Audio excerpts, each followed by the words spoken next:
The Justice Crew presents Trilogy by Colton Dennis. The Justice Crew presents The Flying Nuisance. Colton Dennis is an average person, but he is the town fool. He gets made fun of and pushed around until he finally realizes the only way to become somebody is to defeat an evil professor and her gang of misfits. In Colton's mind, usually, a story is about a superhero deals with an awkward kid, someone no one cares about. And that's what this story is about. Colton Dennis appears to be getting pushed into the locker. People laughing. That's me, not the one that's laughing. The one on the floor.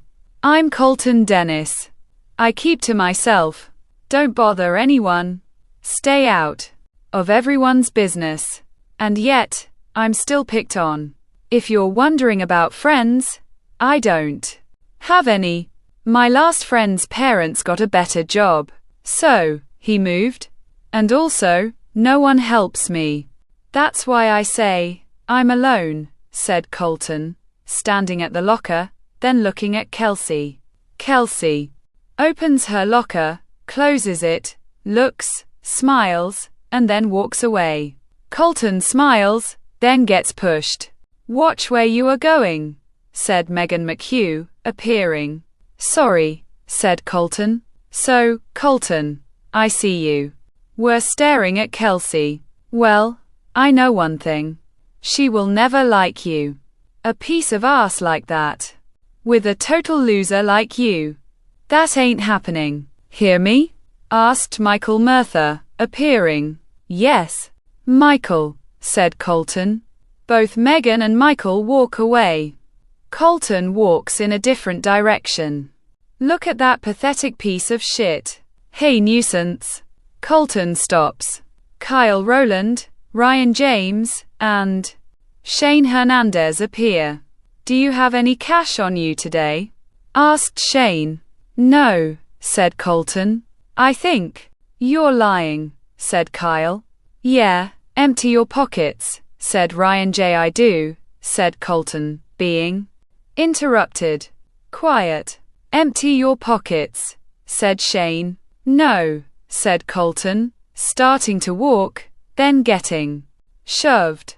All three are kicking Colton. Colton groaning. Hey, said Ryan Stieber, appearing. All three run. Ryan S. approaches. Colton continues groaning. I'm fine, said Colton. Are you sure? Asked Ryan S. Yeah, I'll be fine.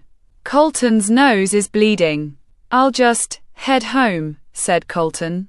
Do you need a ride? Asked Ryan S. No, I'm fine. Thanks, though, said Colton.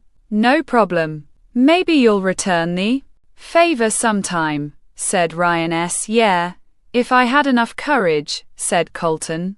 Everyone has courage. You just show intelligence and duck when someone tries punching you, said Ryan S. Thanks for the advice, said Colton. Footsteps walking. Please don't, said Magdalene Rodriguez, being pushed into the tube. The tube shuts. Everything's in place, Professor, said number 1. Good. Power up the tube and start the process, said Gail Gronkowski, appearing. Buttons are being pushed. The lever gets pulled up. Electricity goes into the tube. Magdalene is screaming. Chemicals go into Magdalene. Magdalene's eyes turn black, then she passes out. Gail nods. Buttons are being pressed. The lever gets pulled down. The tube opens. Number 2 and number 3 catch Magdalene, then lay her on the floor. Number 2 doesn't feel a pulse. She's dead, said number 2. Shit. Well, we tried, said Gail, walking away. Magdalene opens her eyes, then growls. Number 2 and number 3 get thrown. Gail looks. Magdalene stands up, groans, and then becomes muscular. You did this, said Magdalene, running at Gale. Gale moves, then gets hit. Magdalene walks towards Gale, then lifts a desk over her head. A tornado hits Magdalene. Magdalene hits the wall, then sees Max Majewski, Joseph Kalido, and Kent Kopko. "Don't get up," said Joseph, putting his hand on his head. Magdalene collapses, then starts snoring. "That's a neat trick," said Gale. "Thank you. So, another one, huh? What are the three of us that are not good for?" "You?" asked Joseph. "I'm just getting sick of being the only woman," said Gale, walking away. "So, what do we do with her?" asked Max. "Put her into the cell. Then we'll have her come onto our side," said Gale. "Then what?" asked Kent. "Go out and find me more ones that people won't miss. My army of mutants will rise," said Gale. Colton is staring into the mirror. The water turns on. Colton wets a rag, then wipes blood. "Ow." Knocking on the door. "Hang on," said Colton. "Is everything all right in there?" asked Lisa Dennis, appearing. "Yeah, Mom. Everything's fine," said Colton. The bathroom door opens. "Oh, Colton, what happened to your nose?" asked Lisa. "I fell in the gym," said Colton. "Were those kids bothering you again?" asked Lisa. "No, Mom. Like I said, and quat. I fell and quat," said Colton, walking into his bedroom. The bedroom door shuts. Lisa walks downstairs. Colton reading. Rustling. In a tree. Colton looks, then slowly walks towards the window. Ryan S. appears. Colton gets startled. "Hey man, mind if I come in?" asked Ryan S. "Sure. How do you know where I lived?" asked Colton. "I followed you," said Ryan S. "You followed me? What are you? A stalker?" asked Colton. "No. Stalkers are perverts.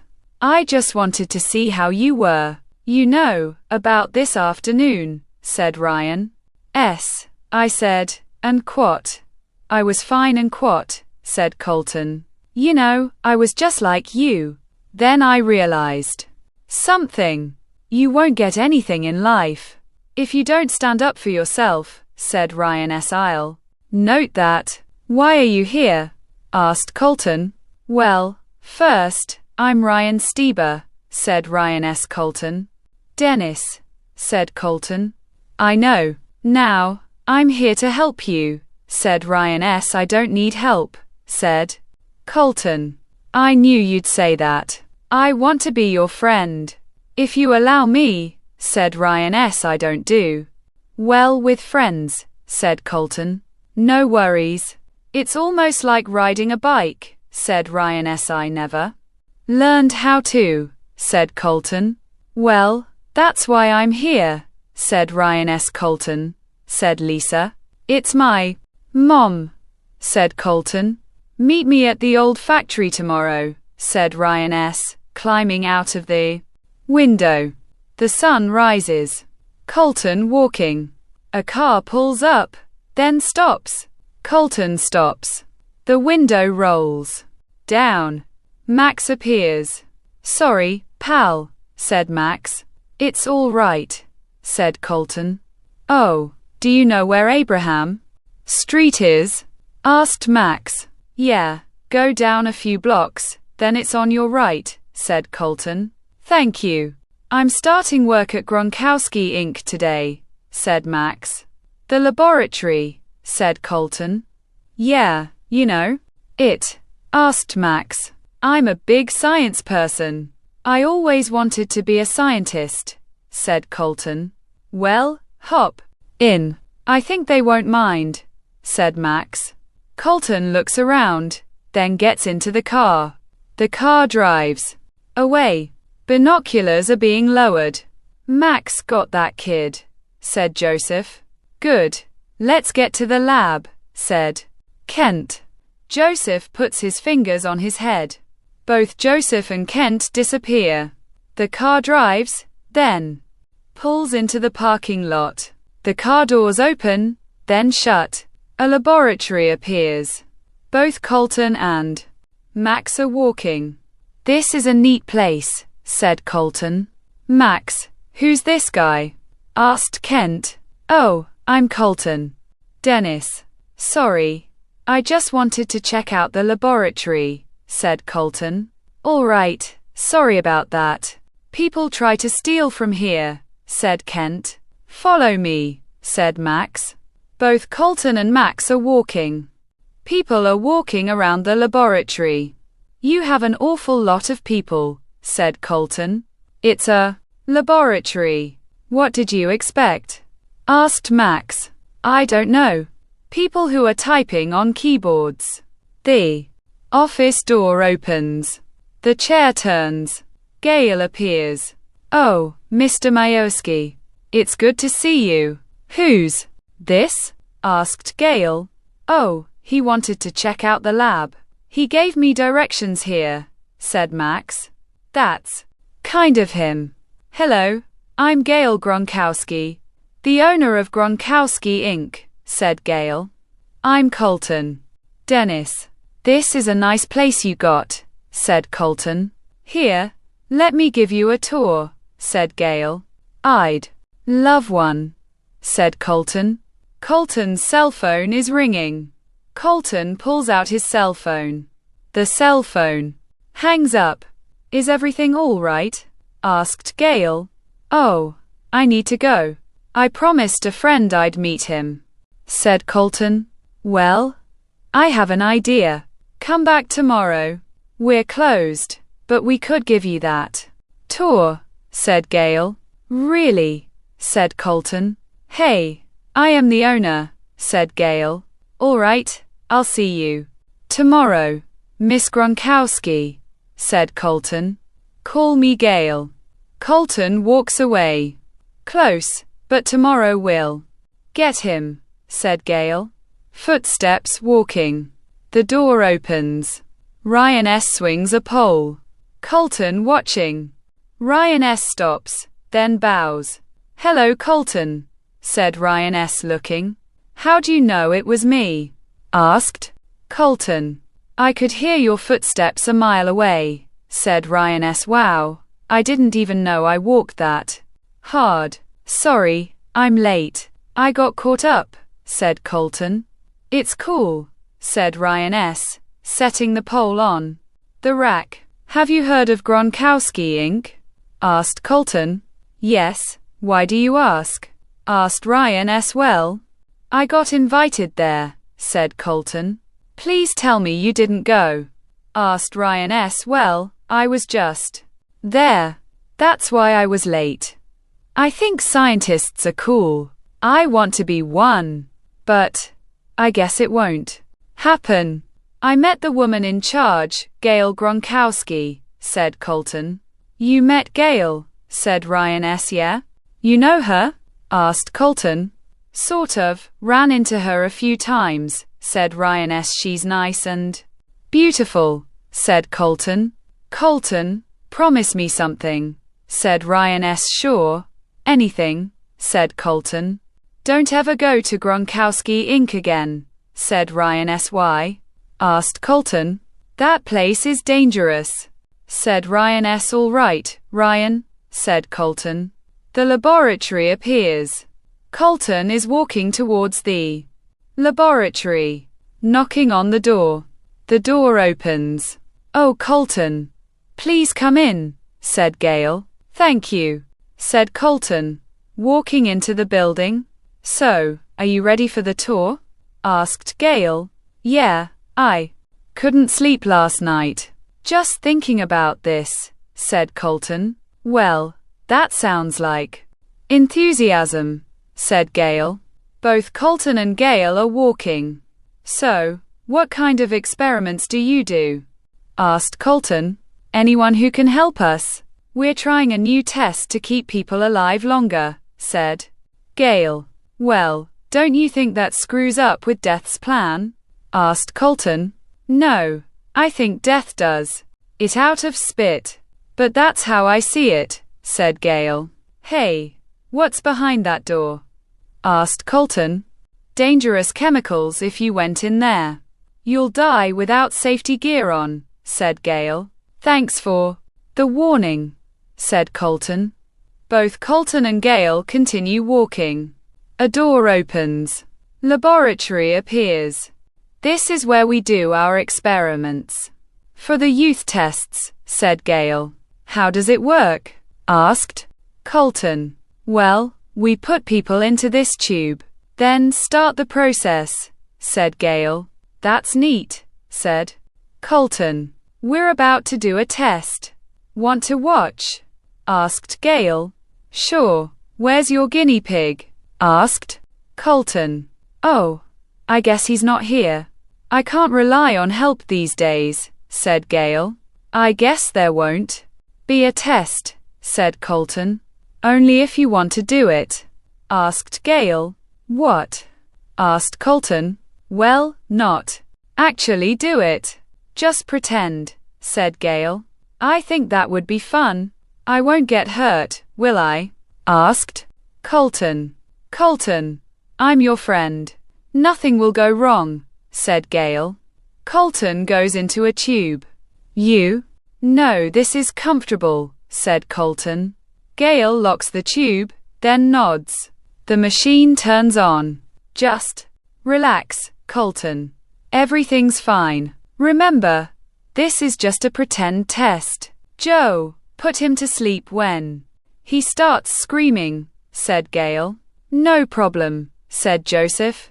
Colton is standing inside the tube. The machine is rumbling. Are you sure this is a pretend test? Asked Colton. Of course, just relax, said Gale. Just pretend. It's all a game, you know. Needles appear. Pretend, said Colton. A needle goes into Colton's side. Colton screams. Joseph puts his hand on his head. Colton passes out. Banging noise in the distance. All look. The wall breaks down. An elephant appears, then breaks the tube. The tube opens. Colton opens and closes his eyes. Faint yelling. Colton opens his eyes, sits up, and then looks around.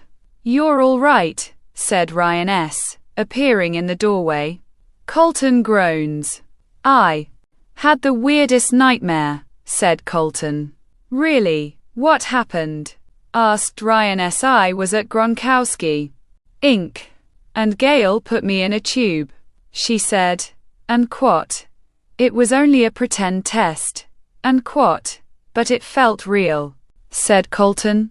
That does sound like a nightmare, said Ryan. Yeah, but that's not the crazy part. An elephant destroyed the tube I was inside, said Colton. An elephant. That's crazy, said Ryan S. But when I was in the tube, I got stuck with a needle. That felt real, said Colton.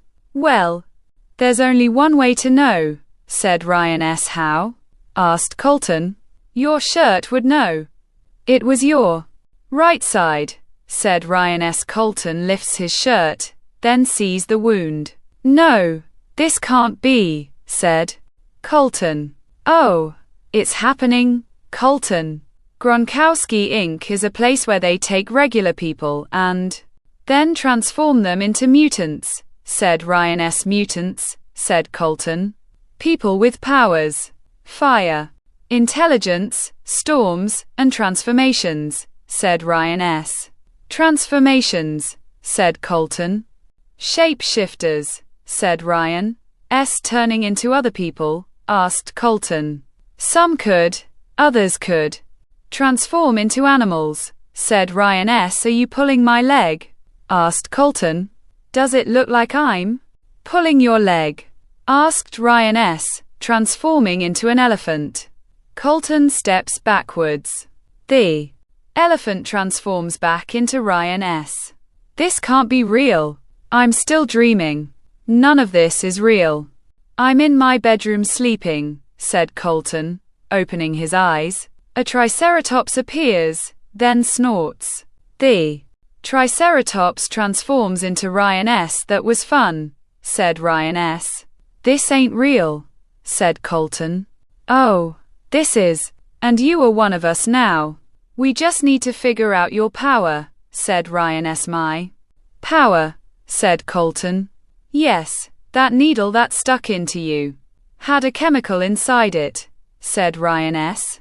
No, I'm not a mutant. None of this is real. And I'm leaving, said Colton, walking away. Ryan S. grabs a knife. Hey Colton, said Ryan S., throwing the knife. Colton turns around, sees the knife, and then catches it. The knife appears in front of Colton's face. How'd I? Asked Colton, stammering. I told you, said Ryan S. The laboratory appears. Joseph, Kent, and Max are sitting. Well, this is perfect, said Kent. Yeah, all of our stuff got destroyed, said Max. And we had Colton, too. If that damn elephant didn't destroy the tube, what was an elephant doing here anyway? Asked Joseph. Gale approaches. Because that elephant was a shapeshifter, said Gale. A shapeshifter, said Kent. Yes, said Gale. Who was this shapeshifter? Asked Max. I only know one shapeshifter that can transform into animals, said Gale. Who? Asked Joseph. Ryan Stieber, said Gale. Who's Ryan Stieber? Asked Max. He was one of the first people who worked for me. I did the test. He came out as a shapeshifter. Got mad, then tried to stop me. I locked him up. He escaped. And now he has Colton, said Gale. So, he has Colton, said Kent. Colton got injected. He may develop powers, said Gale. What do we do? Asked Joseph. Banging sound in the distance. I know, said Gale. Both Colton and Ryan S. are sitting. So, if I'm a mutant or whatever, what's my power? Asked Colton. We'll find out in time. We do know you have good eyesight, said Ryan S. Colton looks. Then sees a jetpack. Is that a jetpack? Asked Colton. Yes, I got that a while ago. Want to try it? Asked Ryan S. No, I'm afraid of heights, said Colton. Well, do you know how to fight? Asked Ryan S. No one ever taught me, said Colton. I'll teach you. All right, bring your fist out, then take your left to block. Let's try it. Ryan S. swings his fist. Colton blocks, then goes to swing his fist. Ryan S. ducks, then punches Colton's side. Colton, are you all right? Asked Ryan S. Yeah, said Colton. All right, your block was good, but you swung your fist too late. That's how I was able to reverse it. Don't worry, in time, you'll be able to get stronger, said Ryan S. Well, I guess I'll head home. I don't need my parents getting worried, said Colton. Oh, don't worry about that. I have already talked to them. You could stay here, said Ryan S. Really? Thanks, said Colton, walking into the room. Ryan S. looks out the window. Hopefully nothing happens, said Ryan S. Kevin and Lisa. Dennis appear in the living room. Creaking sound. Both Kevin and Lisa look at each other. The wall breaks down. Magdalene appears, then growls, screaming from inside the house. Gale is standing outside. Joseph, Kent, and Max approach. Aren't you going to stop her? Asked Max. No. Colton's going to know I want him. And when he gets this message, he'll come back, said Gale. Magdalene walks out of the house, sees all four, and then runs towards them. Gale nods. Joseph puts his hand on his head. Magdalene falls, then slides in front of all four of them. Cutting it close, said Max. Grab her, said Gale, walking away. Birds are chirping. Colton walks, then sees Ryan S. Ryan S. swings a pole. Colton approaches. What is this? Asked Colton. It's a martial arts defense, said Ryan S. Neat. Well, I'm going to head home, said Colton. Ryan S. looks at Colton. I'll take you there, said Ryan S. No, I'm fine, said Colton. I think I should, said Ryan S. No, you're doing your defense thing, said Colton, walking away. Colton, just be careful. All right, said Ryan S. Sure thing. Thanks a lot for what you did for me, said Colton. Just being a good friend, said Ryan S. See ya, said Colton, walking away. Ryan S. turns around, walks, and then continues swinging the pole. Colton walking. Kyle, Ryan J., and Shane appear. Look at this, said Kyle. Hey, douchebag, said Shane. I'm not in the mood, you three, said Colton. Oh, you're not in the mood? Why not? Asked Shane. I had a rough night, said Colton. Why? Didn't you get any sex last night? Asked Ryan J. His boyfriend probably did it wrong, said Kyle. I'm not gay, said Colton. Did your boyfriend cheat on you? That's why you're mad, said Shane. I told you, and quat. I'm not, and quat. Lights flashing in the distance. Oh no. Colton runs. All three look, then follow. Colton stops.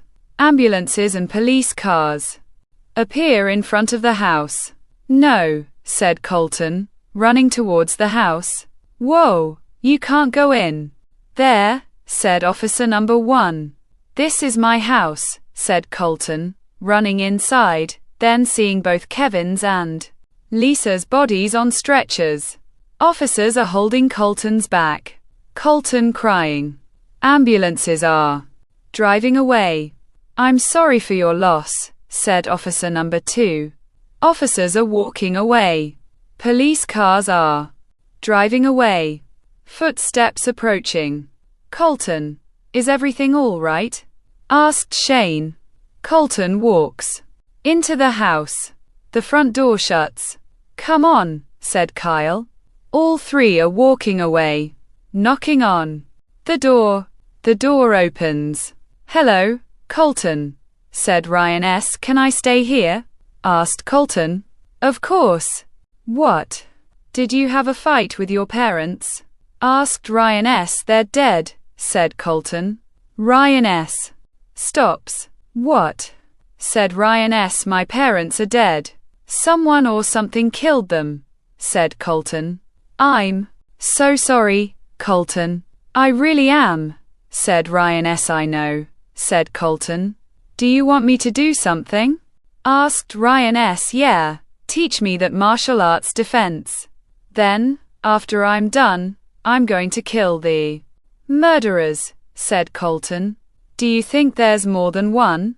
Asked Ryan S. I don't think. I know. And they're going to die by my hands, said Colton, looking out the window and then seeing the laboratory. Colton, I'll help you. But when the time comes, you should do the right thing, said Ryan S. You're telling me not to kill them? Asked Colton. I'm telling you this. If you kill for revenge, you may get used to it.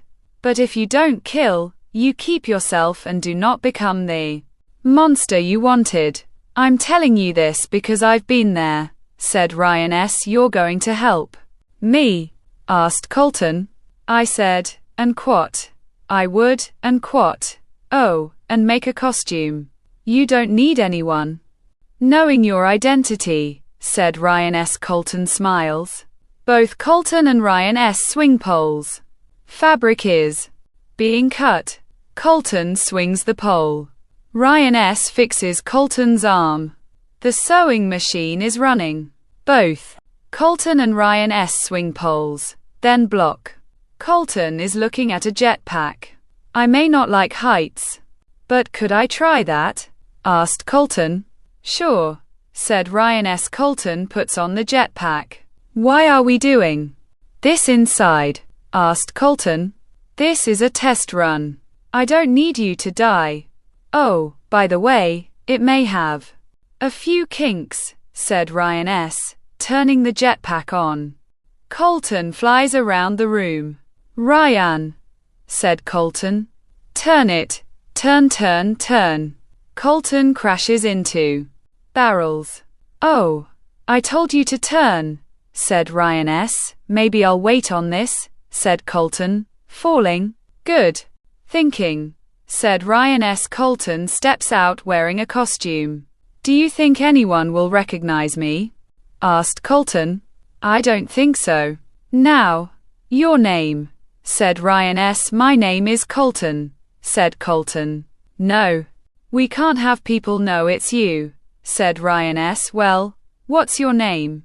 Asked Colton. AK, said Ryan S. AK, said Colton. Yeah, it's short for Animal Kingdom. Since I can transform into any animal, said Ryan S. How do I get a name? Asked Colton. Depends. I got mine from Gale, said Ryan S. Gale, said Colton. I used to work for her. I was her first guinea pig. Until I escaped, said Ryan S. Colton sits down. Ryan S. hands Colton a book. What's this? Asked Colton. All of the mutants or superheroes out there, said Ryan S. Colton flips through the pages, then stops. This guy's costume is awesome, said Colton. Ryan S. looks. And what? The Nuisance and what? Said Ryan S. We have the exact same costume, said Colton. Yeah, take the name, said Ryan S. What about him? It's his name, said Colton. It was, not anymore, said Ryan S. Is he dead? Asked Colton. He disappeared. No one knows what happened to him, said Ryan S. And what? The Nuisance and what? I like it, said Colton. So, Nuisance, where to? Asked Ryan S. The laboratory appears. Joseph, Kent, and Max continue sitting. Gale pacing. What's taking so long? Asked Gale. Maybe he doesn't know we did it, said Max. Don't be stupid. We tried to turn him, and now this. He can't be that stupid, said Gale. Banging noise in the distance. Let me out, said Magdalene. Shut up. We'll let you out when I say, said Gale. Joseph puts his fingers on his head. We've got company, said Joseph. Kent forms fireballs. The door opens. Colton approaches. Well, Colton, long time no see. Nice costume, said Gale. Thank you. Gale, said Colton. Sorry about your parents. Such a shame, said Gale. Yeah, and I know you did it, said Colton, throwing a knife. A couch rises in front of Gale. The knife goes into the couch. The couch gets lowered. Colton jumps over the couch, then swings his pole. Gale moves. Kent throws fireballs. Colton hits fireballs with his pole. The fireballs hit Kent. Max forms a small tornado. Colton's eyes widen. A pterodactyl flies, then moves Colton. Animal Kingdom, kill him, said Gale. Max inhales, then exhales. The wind blows, then knocks into pterodactyl. Both Colton and pterodactyl fall. Kent forms fireballs. Ryan, said Colton. Both Colton and Ryan S. look. Gale smiles. Kill them, said Gale. Kent throws fireballs. Ryan S. moves Colton. I'll deal with fireball. And cyclone. Go after Gale, said Ryan S. Max inhales, then exhales. Ryan S. transforms into a cheetah, then runs. The wall breaks. The cheetah jumps, then transforms into an elephant. Both Kent and Max move. The elephant hits Kent. Kent lands on Max. Joseph runs toward Gale. "We need to leave," said Joseph. "The helicopter's on the roof," said Gale. Both Gale and Joseph turn around. Colton appears. "You're not going anywhere," said Colton. Gale bumps Joseph. Joseph puts his hands on his head. The cell door opens. Magdalene walks out. "I'm not the one to be worried about," Colton said. Gale. Colton turns around. Magdalene growls, then hits Colton. Colton goes into the wall, then groans. Magdalene walks toward Colton, then reaches for him. Colton moves, then spins the pole. Magdalene growls, then runs at Colton. Colton runs. Magdalene swings her arm. Colton moves. Magdalene hits a table. The table breaks against the wall. The elephant charges Kent. Kent goes through a wall. The elephant sees both Gale and Joseph. A tornado hits the elephant. The elephant falls. "Let's go," said Joseph. Both Gale and Joseph run. Max looks, then goes to follow. A wolf jumps at Max, then bites his throat. Max gasps. Kent groans. "Cyclone," said Kent, flying towards the wolf and then hitting it. Colton gets thrown into the wall, then groans. A shadow appears over Colton. Colton looks up. Magdalene is holding a couch. Colton looks, then runs for his pole. Magdalene throws the couch. Colton is running, slides underneath the couch, then grabs his pole. Magdalene goes to grab Colton. Colton stabs Magdalene's hand. Magdalene growls. Colton runs. Magdalene pulls the knife out of her hand, then follows Colton. Colton sees an outlet, then smiles. Magdalene reaches for Colton. Colton stops, then throws the pole. Magdalene catches the pole, then looks at Colton. "Come on," said Colton. Magdalene swings the pole at Colton. Colton moves. The pole goes into the outlet. Magdalene gets electrocuted, then falls. Colton grabs the pole, then walks away. Ryan S. goes through the doors onto the deck. "You're pathetic. No wonder Gale put you in a cell." Kent picks up Ryan S., then puts him over the banister. Cliff appears. "She should have killed you when she had the chance," said Kent, trying to push Ryan S. over the banister. Ryan S. is struggling. Kent smiles, then gasps. A knife appears in Kent's back. Kent turns around. Colton smiling. "You're fired," said Colton, swinging his pole. Kent goes over the banister, then down the cliff. Ryan S. is coughing. "Thanks," said Ryan S. "No problem," said Colton. "Where's Gale?" asked Ryan S. A helicopter flies overhead. Both Colton and Ryan S. are looking. "She got away," said Colton. "She'll be back, maybe with an army," said Ryan S. "And I'll be waiting," said Colton. Both Colton and Ryan S. are walking away. The end. The Justice Crew presents The Flying Nuisance 2, Evolution. Both Colton and Ryan team up again, but they are attacked by Gale and her new creations. And Colton will carve his name as a hero. In Colton's mind, a few months ago, I was just an average person. I was picked on in school. I got kicked, tripped, and pushed. And I let them do it. Then I met Ryan Stieber, and he helped me. He told me a place called Gronkowski Inc. was a terrible place. I didn't believe him. But he was right. Gale, who went by the name Professor Insanity, and her friends tried to turn me into a mutant. but I was saved by an elephant. Which I found out was Ryan. He was a shapeshifter. Ryan trained me because I ended up with hindsight. Then a tragedy happened. My parents were killed. So, I went to Ryan. He told me, if I killed for revenge, I might lose myself. So, the two of us went after Professor Insanity. We killed 3 of her people. But she got away with one of her friends. And she's still out there. But we'll find her, said Colton. Footsteps running, then. Stop. Do you think we lost them? Said robber number 1. I don't know.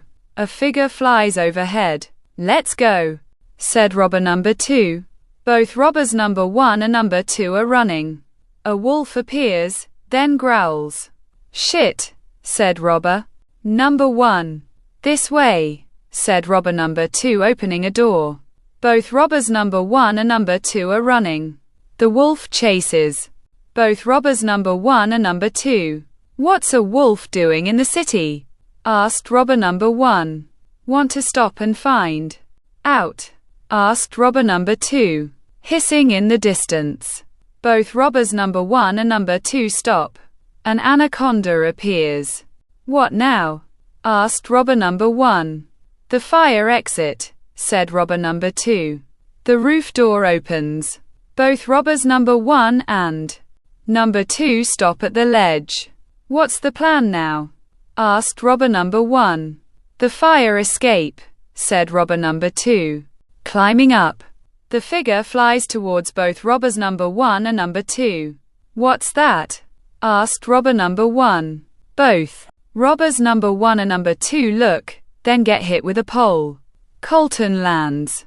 The jetpack turns off. Wings fold into the jetpack.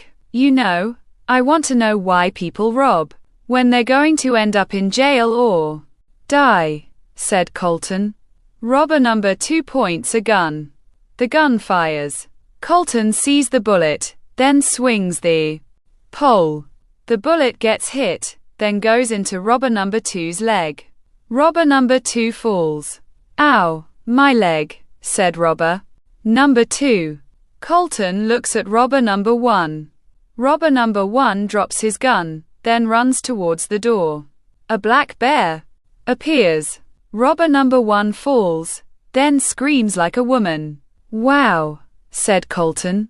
Robber number 2 reaches for their gun. Colton swings his pole. Robber number 2's hand gets hit. Colton wages his finger. Fuck you, said robber number 2, reaching for the gun again. Colton swings the pole again. Robber number 2 gets knocked out. Colton ties up robbers number 1 and number 2. Who are you? Asked robber number 1. I'm Animal Kingdom, said Ryan S. I'm the flying nuisance.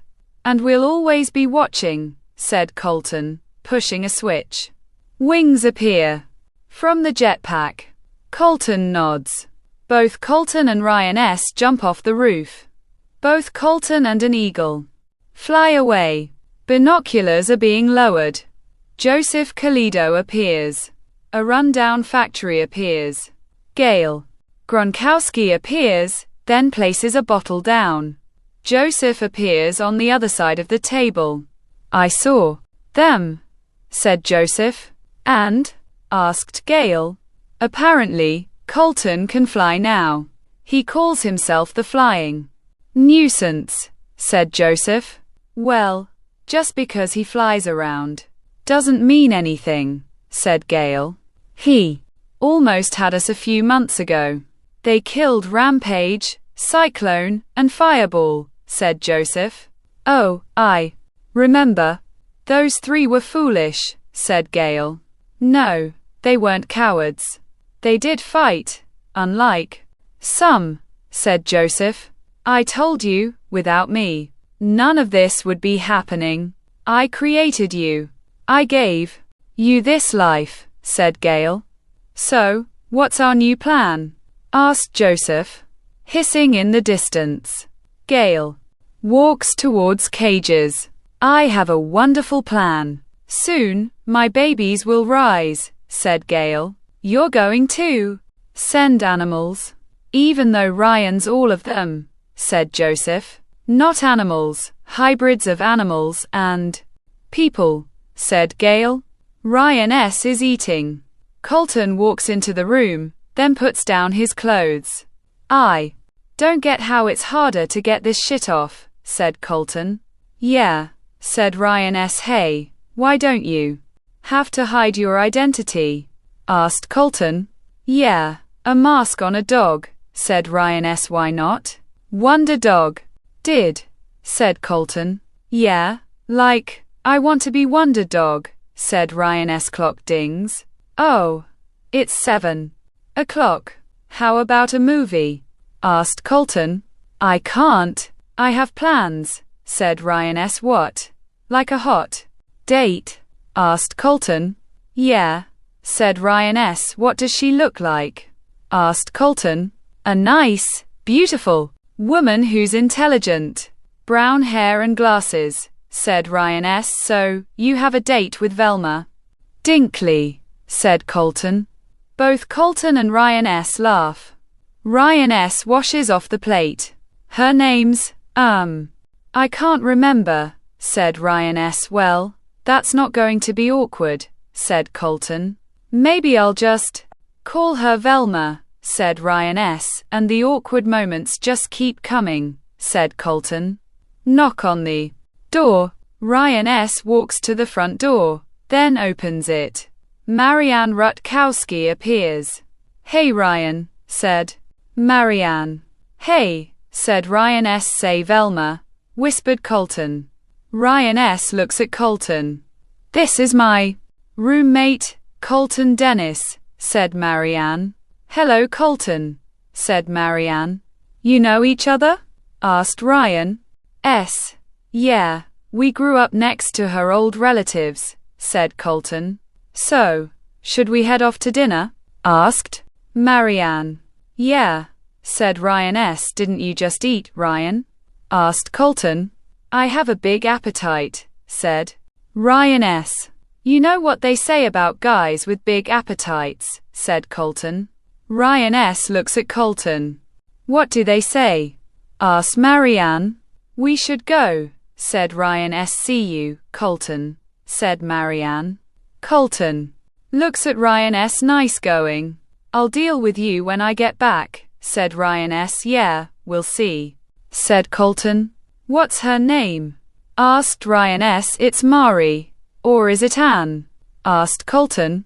Dude, said Ryan S. I'm telling you. Go with Velma, said Colton. Ryan S. walks away. Colton smiles, then watches the car drive away. A shadow goes past the window. Colton grabs his pole, then opens the back door. Footsteps walking onto the porch. Colton looks around, turns, and then swings the pole. Shane Hernandez appears, then ducks. Geez, are you trying to take my head off? Asked Shane. Colton helps Shane stand up. Why are you here, Shane? Asked Colton. I wanted to see if you were all right. Since, you know, said Shane. I'm fine. Thanks for asking, said Colton. What are you up to tonight? Asked Shane. Going to a movie, said Colton. Could I come? Asked Shane. Colton looks at Shane. Why? Are you here? We rarely hang out. Hell, you, James, Roland, Mertha, and McHugh always made fun of me. Even the girl I does it too, said Colton. I know, we're jerks. But I'm willing to put that behind us, said Shane. I don't need your sympathy. But I'm not heartless either. At least you have the balls to admit it, said Colton. Well, I'll get out of your way, said Shane, walking away. Hey Shane, let's go to the movies, said Colton. Really? Asked Shane. Yeah, I'm willing to move past it too, said Colton, holding out his hand. Shane shakes Colton's hand. Both Colton and Shane are walking outside. A motorcycle rumbles, then drives away. Joseph watches, then walks around the house. Knock on the door. Joseph walks, then opens the front door. Sal Urovej appears. May I help you? Asked Joseph. Oh, I'm looking for Colton. To give him back these books, said Sal. Yes, I'll make sure he gets them, said Joseph. Cool dude, said Sal, walking away. Excuse me, Sal, but do you work anywhere? Asked Joseph. No, but my dad says I need to, said Sal. Good, come to this address tomorrow. We'll give you work, said Joseph, handing a card. Thanks. What's Gronkowski Inc? Asked Sal. A new testing facility, said Joseph. Do you do experiments? Asked Sal. Don't worry. Tomorrow, you'll find out, said Joseph. A movie theater appears. Both Colton and Shane are walking out. That was a good movie, said Shane. Yeah, said Colton. Oh, did you hear about that guy? The flying nuisance. He took out Gronkowski Inc. and said it was a bad place, said Shane. Nope. Never heard of him, said Colton. You got to get out more, man, said Shane. I heard Gronkowski Inc. is gone, said Colton. Actually, it's reopening soon. They're trying to find help. I'm thinking about applying, said Shane. Shane, don't go to that place, said Colton. Why not? Asked Shane. And what? It's a bad place, and what? Like you said. Shane looks at Colton. What? Asked Colton. Are you hiding something? Asked Shane. No, said Colton. Hey guys, look. Shane found the weasel. What's up? Fag? Asked Michael Murtha, appearing. Don't start, Murtha, said Colton. Why not? You're not going to do anything, said Michael. I'm out of here, said Colton, walking away. That's right. Walk away, you pussy, said Michael. Colton stops, makes a fist, then closes his eyes. Look. He's just standing there, said Megan McHugh, appearing. Colton hears laughter, opens his eyes, turns around, and then throws a knife. The knife lands next to Michael's head. Colton approaches, then grabs the knife. Good night to you all, said Colton, walking towards the motorcycle. Pricks, said Shane, following Colton. Shane, said Kyle. The motorcycle drives away. A restaurant appears. You look lovely tonight, said Ryan S. Thanks, Ryan, said Marianne. So, any good news lately? Asked Ryan S. I have a job interview tomorrow. The pay is great, and I'd be working with scientists, said Marianne. That's cool. I hope you get it. I wouldn't work with scientists, whispered Ryan S. What? Asked Marianne. Oh, I said, and what? I wouldn't work with scientists and what? Said Ryan S. Why? Asked Marianne. I had an encounter with one. She tried to kill me, said Ryan S. That's horrible, said Marianne. No worries. They're gone, said Ryan S. Oh, the interviews with Gronkowski Inc., said Marianne. Gail is molding a spider. Joseph appears next to Gail. I found a new person to experiment with. He'll be here tomorrow. His name's Sal Urovej, said Joseph. I have a few people coming too. They think they're interviewing, but we'll choose the interesting ones, said Gail. How are we going to do experiments without the tube? Asked Joseph. My dear projection, you've got a lot to learn, said Gail, walking towards a container. The lid opens. A spider gets picked up. Learn what? Asked Joseph. You'll soon see. A needle goes into the spider. Blood being taken out. The spider gets placed back into the container. The lid shuts. Gale walks, then picks up the spider model. The needle goes into the spider model.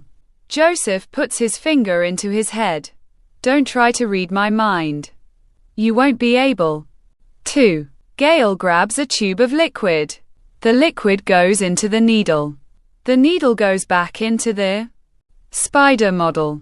It's complete. Tomorrow we choose our candidates, said Gale. Colton is sitting on the couch. The front door opens and then shuts. Hey Colton, what are you still doing up? Asked Ryan. Couldn't sleep. How was your date with Marianne? Asked Colton. That was her name, said Ryan. Well enough said Colton, standing up. Both Colton and Ryan are walking towards the kitchen. So, how was your night? Asked Ryan. All right.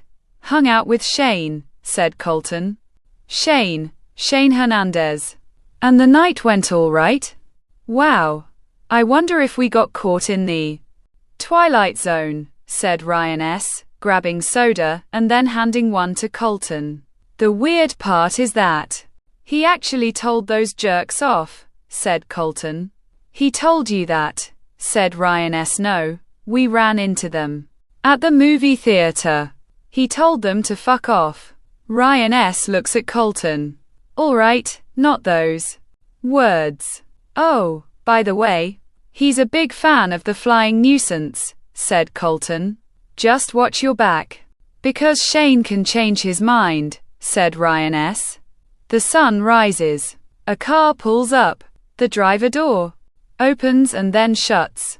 Marianne looks at the run-down factory.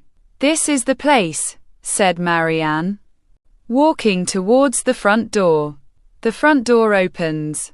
Hello, said Joseph. Hello, said Marianne, being interrupted. Marianne Rutkowski, follow me. Gale can't wait to meet you, said Joseph. Both Joseph and Marianne are walking. How do you know my name? Asked Marianne. Well, Gale told me she had meetings with 5 men and 1 woman. And clearly, since you are a woman, I was pretty sure you were Marianne, said Joseph. Oh, where's all the scientists at? Asked Marianne. Well, we're starting to get new ones. I'll be interviewing them too. A door opens. Gale, your first appointment is here, said Joseph. Thank you, Joseph. That'll be all for now. But if another one comes in, please help me do the interviews, said Gale. Yes, ma'am, said Joseph, walking out of the room. Please sit. Marianne. Marianne sits down. You know, I'm grateful for you to be here. So, let's begin the interview, said Gale. Joseph walks outside. Sal appears. Sal, nice to see you, said Joseph. Thanks for allowing me to be recommended, said Sal. Please, follow me. Gale's busy with another interview. So, I'll be interviewing you, said Joseph. Both Joseph and Sal are walking. Nice place, said Sal. Thank you. We fixed it up a bit. This way. Please, said Joseph.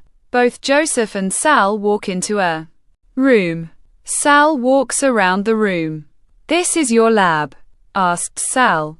Gale's actually, said Joseph, closing and then locking the door. Sal sees cages. Whoa! You got a crocodile and a vulture, said Sal. Yes. We have others too. Spiders, scorpions, dragonflies, and sharks, said Joseph. Sharks, said Sal. Yeah, the great white shark, said Joseph. The most vicious creatures ever, said Sal. Would you like to be one? Asked Joseph, putting his finger on his head. Sal faints. Joseph drags Sal towards the cell. The cell door shuts. Well, Marianne, I just have to say, you're qualified to be here. Just a curiosity. What kind of animal do you like? Spider, vulture, crocodile, dragonfly, scorpion, said Gale, being interrupted. I like scorpions, because my horoscope is an quat, Scorpio and quat, said Marianne. Good to know, said Gale. Marianne falls out of the chair. Joseph walks inside the room. What did she choose? Asked Joseph. Scorpion, said Gale. One chose the great white, said Joseph. 2 down, 4 to go, said Gale. Car stops. Christopher Holt and David Warho appear. Wow, this place is dangerous, said Christopher. No kidding. We better get the job, especially for this place. Make it come to life again, said David. Hello. Both Christopher and David look. Joseph appears next to them. I hope I didn't startle you both, said Joseph. Nope, not at all. We're here to see Gale Gronkowski, said Christopher. Please follow me, said Joseph. All three walk, then go into the building. Hello, I'm Gale Gronkowski, said Gale. Christopher Holt, said Christopher. David Warho. All right, Joseph. Will you help with the interview? Asked Gale. Of course, said Joseph. All right. Chris, I'll interview you. David, you'll be with Joseph, said Gale. Follow me, David, said Joseph. Good luck, Christopher, said Joseph, walking away. The door shuts. Please, Chris, sit, said Gale. Footsteps walking. So, do you experiment on animals? Asked David. Sometimes, we only do it for diseases, said Joseph. You guys sound like the CDC, said David. Please, the CDC wishes they were us. What kind of animals do you like? Asked Joseph. All really, said David. If you had to choose between a crocodile, a dragonfly, a spider, or a vulture, asked Joseph. It's a toss-up between a spider and a vulture, said David. Then I'll choose, said Joseph, putting his fingers to his forehead. Now, Chris, this is a testing facility. We do experiments on animals. Knock on the door. Come in, said Gale. The door opens. Sorry, Gale, but the vulture is gone, said Joseph. All right, said Gale. Do you need a hand?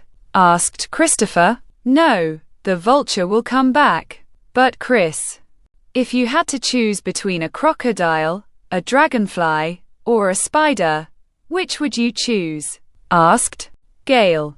Probably a dragonfly. But what does? Asked Christopher, passing out. 2 more, and our army will be ready, said Gale, knocking on the door. Hello, said Jack Lewandowski, appearing. Both Gale and Joseph are walking. Hi, I'm Gale Gronkowski. This is Joseph Calido. Please, let's get on with this, said Gale. Well, I'm a hard worker, said Jack. Excuse me, Jack, what kind of animal do you like? A spider or a crocodile? Asked Joseph. I don't know, said Jack. I know what I like, said Jancito Johnson, appearing. What? Asked Gale. A crocodile, said Jancito. The house appears. Colton walks downstairs, then sees Ryan S. on the phone. Who's on the line? Asked Colton. No one. I'm trying to call Marianne, said Ryan S. I thought it went horrible, said Colton. Horrible turns me on, said Ryan S. You're a wacko, said Colton. Says the man who can't get out of his costume in a half hour. Colton smiles. Damn, I can't get a hold of her, said Ryan S. Maybe she's busy, said Colton. Maybe she was kidnapped, said Ryan S. Or maybe she's at work, said Colton. No, she had an interview today, said Ryan S. And yet you're calling her at 2 o'clock. Who'd she have an interview with? Asked Colton. I don't remember, said Ryan S. You're trying to ask her out on another date, and you can't remember what she said last night, said Colton. I was trying to figure out her name. I think she said, it dealt with scientists, something Inc., said Ryan S. Gronkowski Inc., said Colton. Maybe she has another boyfriend, said Ryan S. Oh God.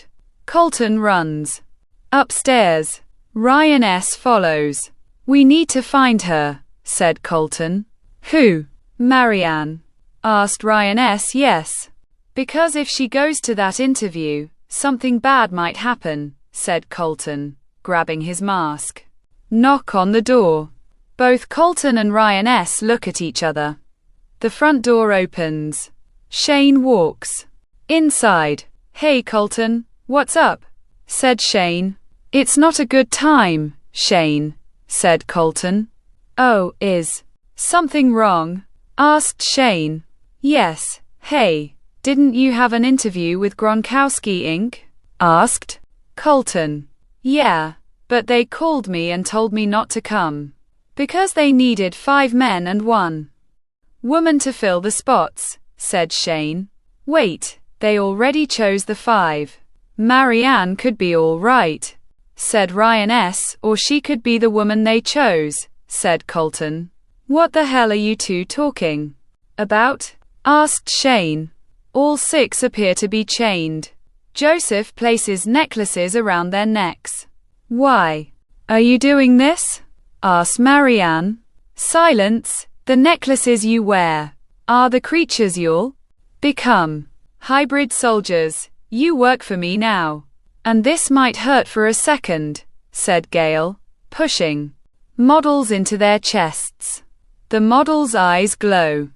All 6 are groaning. Jack transforms into a spider. Christopher transforms into a dragonfly. Sal transforms into a great white shark. David transforms into a vulture. Jancito transforms into a crocodile. Marianne transforms into a scorpion. Holy shit, said Joseph. Arachno, dragonfly, great white, vulture, croc, and Scorpio. Go find the flying nuisance and animal kingdom. And kill them. Destroy the city if you have to. Just find those 2. And quat, now, and quat. All 6 run out of the factory. The world will be mine, said Gale. I can't believe this. You're the flying nuisance, said Shane. Yeah, we need you to get to safety. We don't know what Professor Insanity is up to, said Colton. Professor Insanity, said Shane. That's Gale Gronkowski's name, said Ryan S. Smashing sounds in the distance. Car alarms are going off. All 3 look out the window. It looks like Gale's plan has begun, said Colton, walking. Guys, those things are coming towards us, said Shane. We know, said both Colton and Ryan S. So, what do we do? Asked Shane. I told you to hide, said Colton. Yeah, we got this, said Ryan S. Both Colton and Ryan S. walk outside. Colton flies toward creatures. Ryan S. transforms into a cheetah, then follows. Shane walks outside. Dragonfly lands. I must kill the flying nuisance, said Christopher. Shane runs back inside. Dragonfly goes towards Shane. Shane runs into the room, then shuts the door. Dragonfly goes into the door. Colton flies towards Croc, then swings the pole. Croc groans, shakes its head, then hisses. Come on, Croczilla, said Colton, swinging the pole again. Croc grabs the pole, then throws Colton. Colton lands on the road, groans, and then quickly moves. Scorpio's tail hits the road. Colton sees Marianne as a scorpion. Must kill the flying nuisance, said Marianne, swinging her tail again. Colton flies backward. Croc hits Colton. Colton tumbles. That hurt, said Colton. Not as much as what I'll do to you, said Jancito. Jancito Johnson, said Colton. Call me Croc, said Jancito, swinging arms. Colton moves backwards, then gets hit with Croc's tail. Scorpio swings her tail. Colton moves. Croc throws the pole. Colton flies up, then goes around Croc. Croc hisses. Colton flies towards Marianne. Marianne swings her tail. Colton moves. Scorpio's tail goes into the road. Colton flies underneath Marianne, then grabs his pole. The cheetah runs, then stops, screeching in the distance. Vulture flies towards the cheetah. The cheetah runs. Vulture follows. The cheetah continues running, then stops.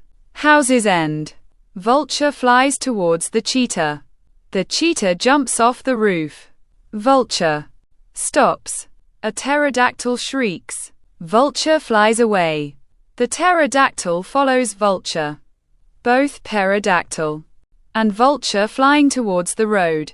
The pterodactyl gets closer to Vulture, then gets tackled. Ryan S. groans, then looks. Sal appears. Sal, what the hell are you doing? Asked Ryan S. I'm not. Sal, call me Great White, said Sal's head, transforming into a shark. Ryan S. transforms into a bee, then flies away. Great White chases the bee. The bee flies above Great White, then transforms into a rhinoceros. Great White moves. The rhinoceros charges at Great White. Great White moves. The rhinoceros goes through a wall. Great White is laughing, hissing in the distance. A snake appears, then wraps around Great White. Vulture flies towards both Great White and the snake. The snake slithers away. Both Great White and Vulture are chasing the snake. Shane opens a window, banging on the door. The door is slowly melting. Shane goes out the window, then runs down an alley, screeching in the distance. Shane stops, looks down the alley, then slowly looks up. Arachno appears, then jumps at Shane. Shane runs down the alley, then falls. Webbing appears around Shane's feet. Arachno gets closer. Shane pulls out a knife, then cuts the webbing. The webbing snaps. Shane stands up. Arachno jumps at Shane. Shane ducks. Arachno goes into a fenced cage, then hits gas tanks. Shane laughs. The window shatters. Dragonfly appears. Arachno slowly stands up. Dragonfly flies towards Shane. Arachno jumps at Shane. Shane moves. Dragonfly goes into Arachno. Both Arachno and Dragonfly go into the fenced cage. Shane laughs again.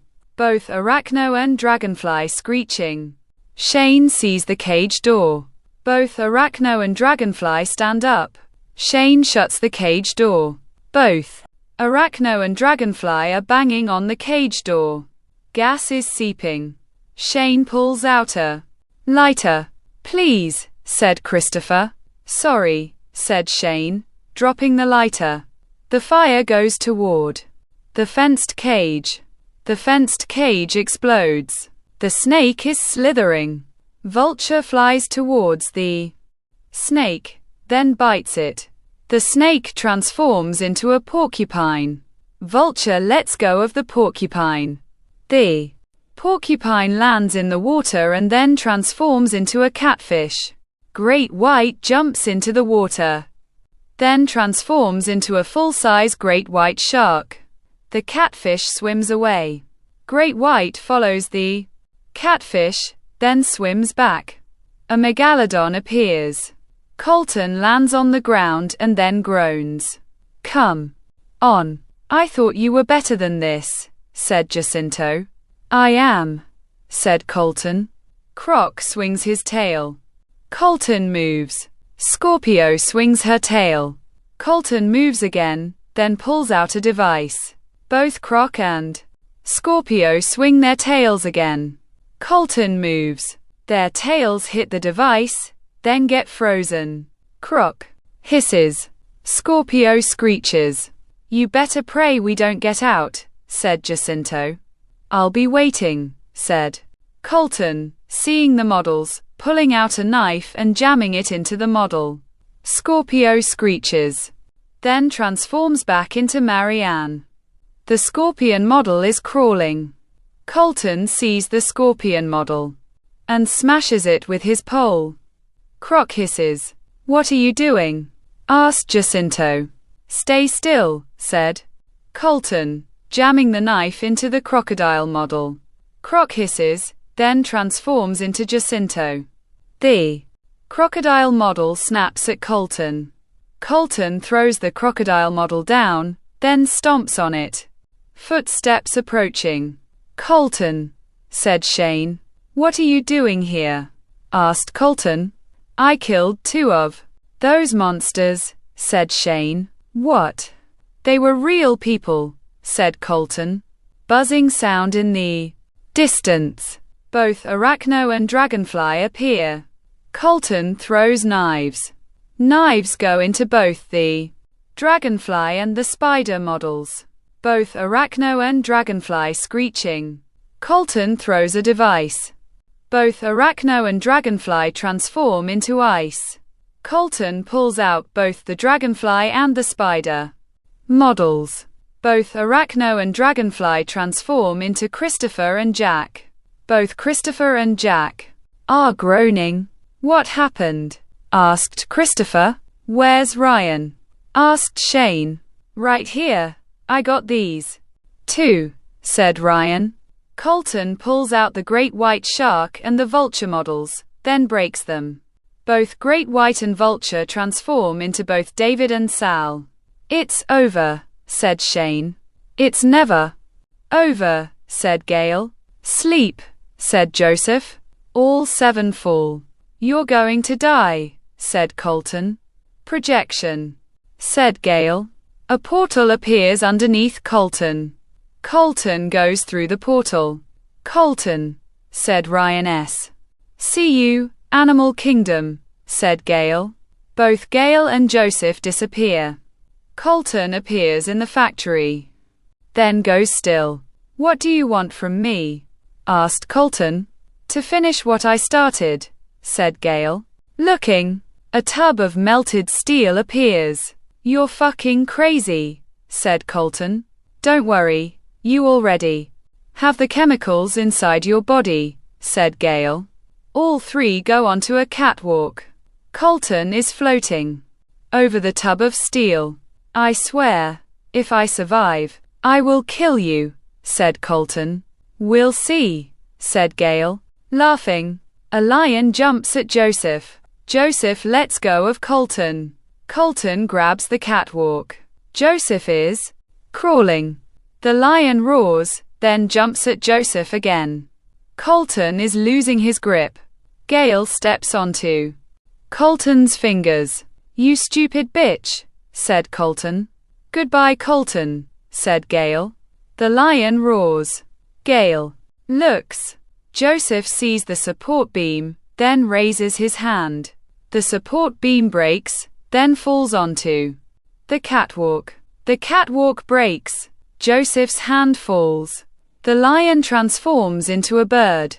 The bird flies towards the floor. Both Colton and Gale are hanging onto the catwalk. The tub of steel appears underneath Colton. A tank appears underneath Gale. Gale kicks Colton. You fucking whore, said Colton. Slipping. Colton, said Ryan S., throwing his pole. Colton catches the pole, then swings it. The banister vibrates. Gale loses her grip and falls into the tank. The Great White Shark eats Gale. The catwalk shifts. Colton slips, lets go of the catwalk, and then falls into the tub of steel. Colton's name echoes. Colton opens his eyes, then appears in a hospital bed. What happened? Asked Colton. You fell into a tub of melted steel, said Ryan S. Gale. And Joseph? Asked Colton. Dead, said Ryan S. What about the others? Asked Colton. They all think it was just a nightmare, said Ryan S. So, none of them are hurt? Asked Colton. Nope, they're all fine, said Ryan S. Hey, how do you feel? Asked Shane. Like I gained £1 million? But I don't look like it. Both Ryan S. and Shane are smiling. What? Asked Colton. What do you think about Rampage killing your parents? Asked Shane. Colton growls. Angry, said Colton's entire body transforms into steel. Look at your hands, said Shane. Colton looks at his hand. What the hell? Said Colton. Gale was right. The chemicals in your body would be able to transform you, said Ryan S. Knock on the door. Colton transforms back. Oh, please, don't mind me. Hello, I'm Dick Williams. I heard you were once the flying nuisance. Well, there's someone in New Orleans. A mutant, as you call yourselves, said Dick. And? Asked Ryan S. Well, he's destroying the city. I was wondering if you could stop him. Asked Dick. What's the guy's name? Asked Colton. He goes by the name Unquat, Megazoid, and Quat. His actual name is Joseph Badowski. I have to tell you, if you do this, New Orleans will owe you gratitude. But I must warn you, it'll be dangerous, said Dick. I'm in, said Ryan S. Me too, said Shane. Both Ryan S. and Shane look at Colton. What the hell? Said Colton. You can't be called the flying nuisance anymore. Not looking like that, said Ryan S. What should I call myself? Asked Colton. How about Unquat, Steel, and Quat? Asked Shane. The end. The Justice Crew presents Deathstar. A few years after the Justice Crew defeated the Dino Mutants, Lunatic Evil gets released from the book, then wreaks havoc on the city. It's up to Deathstar to stop Lunatic Evil once and for all.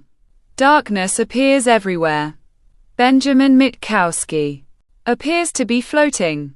Darkness everywhere. Everywhere I see. Benjamin laughs. If I ever get out, I will kill Deathstar and send her to hell. Because that's where she belongs, said Benjamin. A white light appears. Benjamin looks, then sees words. I'm in a book. If I'm in a book, I wonder what kind. Benjamin sees spells. I'm in a spell book. This must be how Deathstar trapped me. Inside here, I want out, bitch. Benjamin throws black orbs. Nothing. Benjamin growls, then looks up. Maybe if I can't get put, maybe I could suck out the spells. I wonder. Benjamin puts his hands through the page. Ink goes up Benjamin's arms. Benjamin's eyes turn pure black. Oh, this is good. And Quat. I discovered I'm on a bookshelf. Give me the power to free thyself. Let me leave too. Finish things undone. And have hell rise to have some fun. And Quat, said Benjamin. Light hits. Benjamin. Benjamin floats back, then growls. Michaela Kishbor appears in front of Benjamin. Benjamin goes through the hologram of Michaela. You may not leave this place, Lunatic Evil. The only way out is if the book is opened, said Michaela, disappearing. Opening the book, huh? I'll get out, bitch. And when I do, the Justice Crew and you will die, said Benjamin. A building appears. Michaela walking. Both Jeffrey Lewandowski and Steven Uravage appear to be putting suitcases into a car. "Hey, Michaela," said Steven. "Hello," said Michaela. "Hey, are you sure that you don't want to come to France? We'll be finding French girls," said Jeffrey. "I'm fine," said Michaela. "All right, keep the place in one piece," said Jeffrey. The car drives away. Michaela walks away. The mutant crawling on the wall. An arrow gets fired. The mutant moves. The arrow explodes.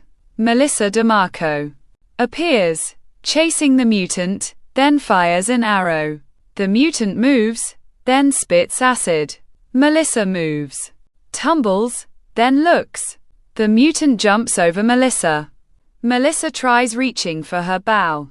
The mutant's nails grow, then swing. Melissa moves her head, grabs the bow, and then hits the mutant. The mutant falls off Melissa, then looks. Melissa points her bow and arrow. "You won't do it," said Ryan Hartman. Melissa fires the arrow. The mutant moves. Melissa fires another arrow. The arrow transforms into a net.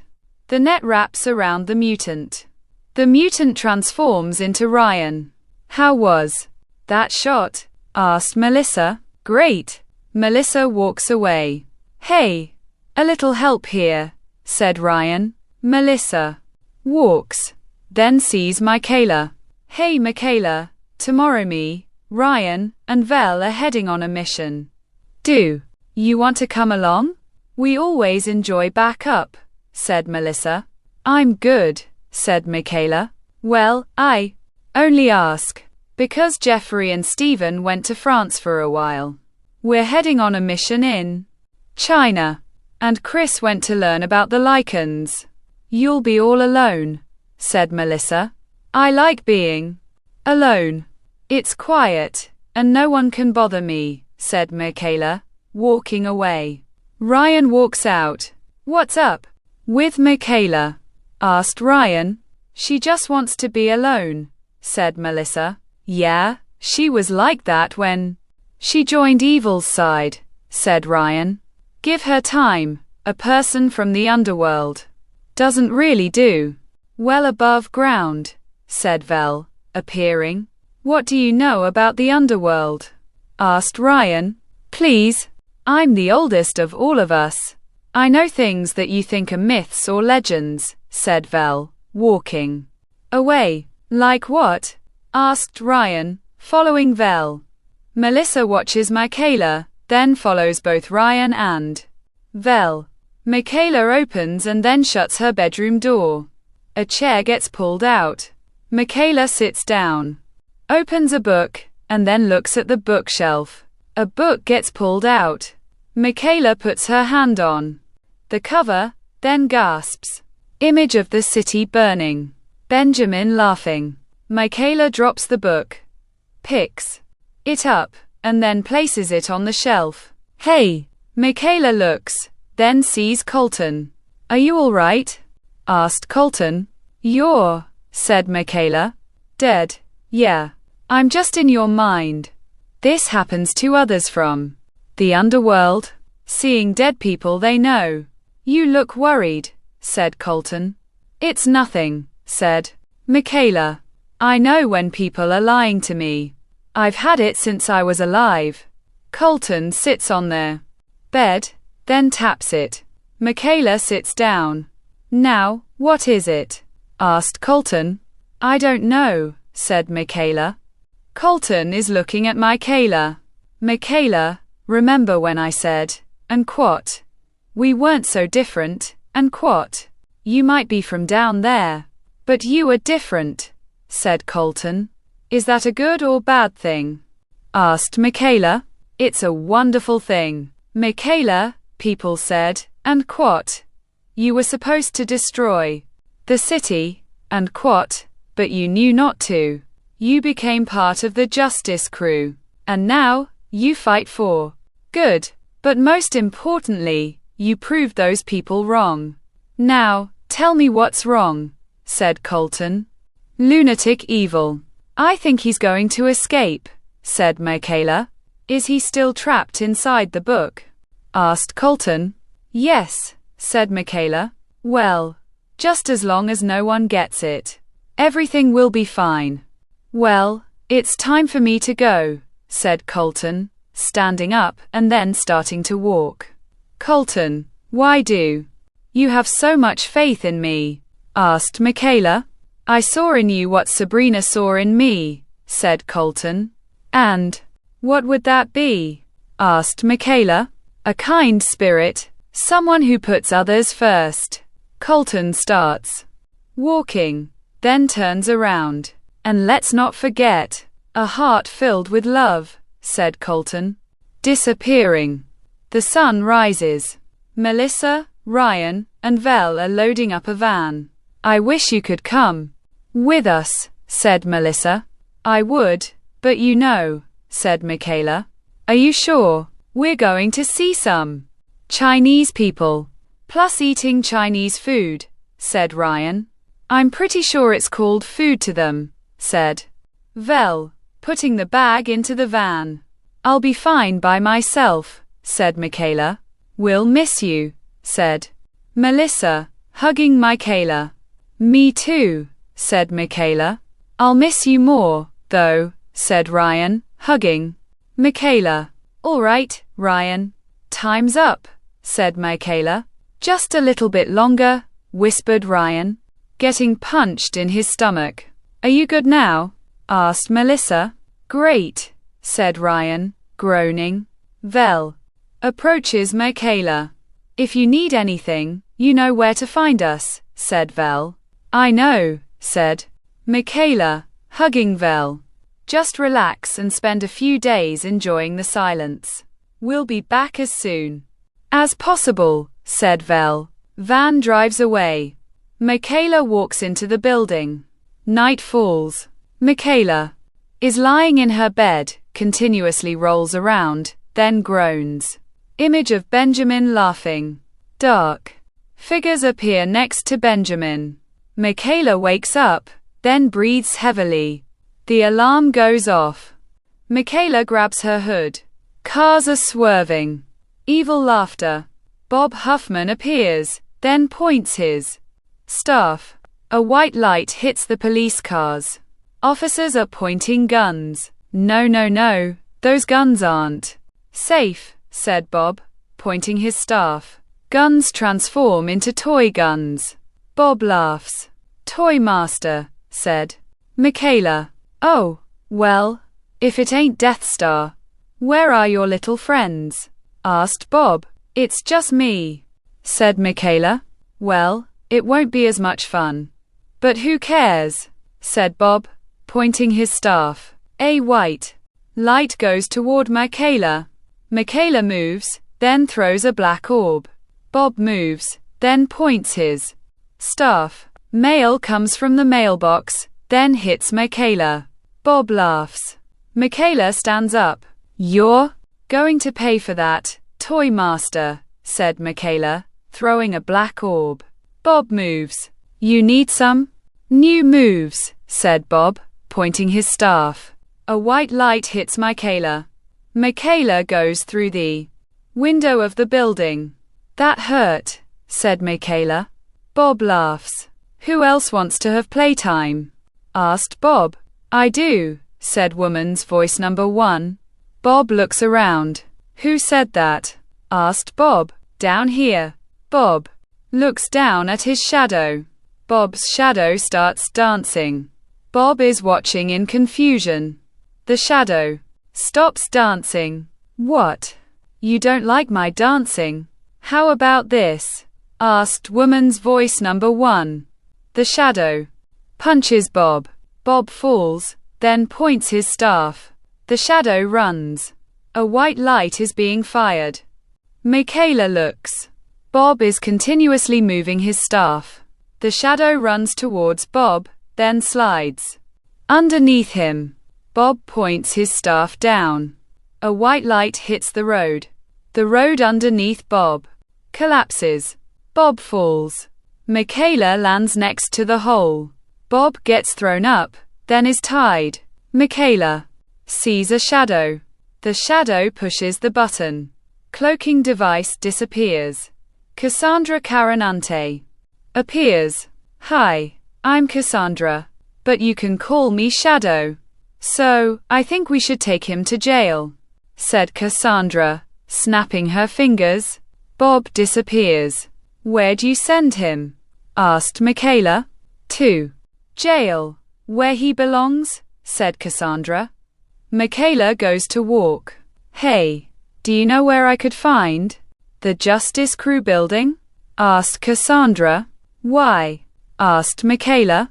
I want to ask if I could join, said Cassandra. They're out of town. I'm the only one here, said Michaela. You are a member of the Justice Crew. Could I help you?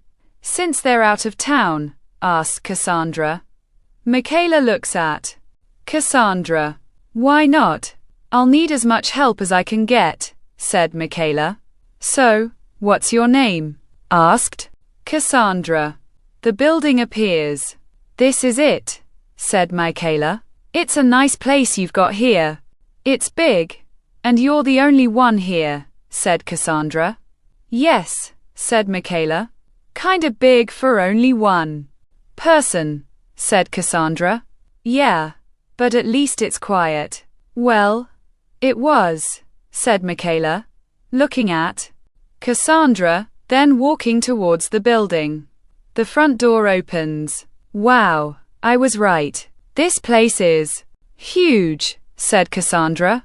Michaela walking. Cassandra sees a picture. Cassandra, don't touch, said Michaela. Who are these people? Asked Cassandra. Old friends, said Michaela, continuing walking. The bedroom door opens. Whoa, you have a neat room. I love darkness, said Cassandra. That makes two of us, said Michaela. So, what are your powers? Asked Cassandra. Dead. I bring death, that's all. You need to know, said Michaela. Yeah, I was told the same thing. Parents, said Cassandra. I don't know. I never met mine, said Michaela. Why not? Asked Cassandra. They were killed by these creatures. Zentus. Fire Brothers. They were Satan's army, said Michaela. That's horrible, said Cassandra. Yeah, so the guardians of the underworld sent me here, said Michaela. Well, at least you got away. That's the important part, said Cassandra. Yeah, but when I got here, I ran into a man named Lunatic Evil. He made me into something I was supposed to be, said Michaela. What were you supposed to be? Asked Cassandra.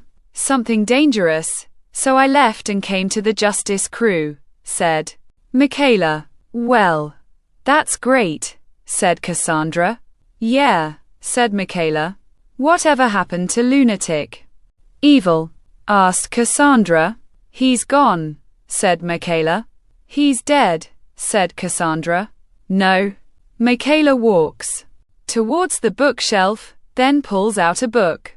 I trapped him inside here, said Michaela. Can he escape? Asked Cassandra. No, someone would have to let him out, said Michaela. How? Asked Cassandra. By opening the book, said Michaela, putting the book on the shelf, turns around. Cassandra tasers Michaela. Michaela falls. Thank you, Deathstar. Cassandra grabs the book. But your time is over. It's time for evil to reign, said Cassandra. Michaela punches Cassandra. Cassandra hits Michaela with the book, then opens it. Michaela throws a black orb. Cassandra goes into the bookshelf. Michaela walks towards the book. Cassandra snaps her fingers. The book disappears, then reappears in Cassandra's hands. Michaela forms black light. Black light goes towards Cassandra, then hits the book. Explosion inside the room. Both Cassandra and Michaela hit the wall. Book lands. Both Cassandra and Michaela look. Cassandra exhales. The book opens. The floor is rumbling. The book rises. Ink falls from the book, then forms into Benjamin. The book falls. Man, it's great to be back, said Benjamin. Michaela groans, then stands up. Benjamin looks at Michaela. Benjamin, said Michaela. Hello, Deathstar. Benjamin looks at Cassandra. Shadow, it's been a long time, said Benjamin. Yes, it has, said Cassandra. You two know each other? Asked Michaela. We were together at one time, but we had a deal. If something ever happened to one of us, the other would help, said Benjamin. You used me, said Michaela. Duh. How do you expect me to choose between justice and evil? Asked Cassandra. Michaela goes to step. Benjamin throws electricity. Michaela goes through the window. Come on, babe, let's have some fun, said Benjamin. Both Benjamin and Cassandra disappear, then reappear on the roof of the hospital. So, what's first? Asked Cassandra. A spell, said Benjamin. And quot, ad satanas qui latifat juventutem meme. Veni omnipotens aetern. Diabolus. Pone diabolus, custodium and quot, said Benjamin. The ground rumbles, then cracks. Screeching in the distance. What's going on? Asked Cassandra. I summoned Satan's lizard army, said Benjamin. Lizard army, said Cassandra. Yes, Xentus and Xenthros, said Benjamin. Xenthros appear too. Be screeching, then running. Thumping in the distance. Xentus appear to be walking, then blowing. Fire. Benjamin smiling. Michaela is lying on the ground. Footsteps approaching. Colton kneels next to Michaela. So, I made a new enemy, I see. How are you feeling? Asked Colton. Shocked, said Michaela, moaning. Well, you know what you have to do, said Colton. I won't be able to beat him. He's gotten stronger, said Michaela. Because you put him in your spell book. Listen, the cities are being attacked by Xenthros and Xentus. You'll be able to stop them. I know you can. But just remember, you're not alone, said Colton, disappearing. In Michaela's mind. If you need anything, you know where to find us, said Vel. Michaela forms a portal. Melissa, Ryan, and Vel appear. Michaela makes another portal. Both Jeffrey and Stephen appear. Ow, what's going on? Asked Ryan. I need your help. Benjamin's back with some new help, said Michaela. Gunfire in the distance. All 6 see the city. Ah, I was just enjoying France, said Stephen. Justice crew, attack, said Vel. All 6 are running. Xenthros runs, then swings swords. Xentus is blowing fire. The fire goes through a portal. The portal appears next to Xentus. The fire blows out of the portal. Xentus, moaning. Velociraptor jumps at Xentus. Melissa is firing arrows. Xenthros falling. 5 Xenthros surround Jeffrey. Jeffrey smiles, then duplicates himself. Hundreds of Jeffreys appear, then attack Xenthros. Xentus is blowing fire. Smoke bombs get thrown into Xentus month. That'll keep your mouth shut, said Stephen. Xenthros screeching.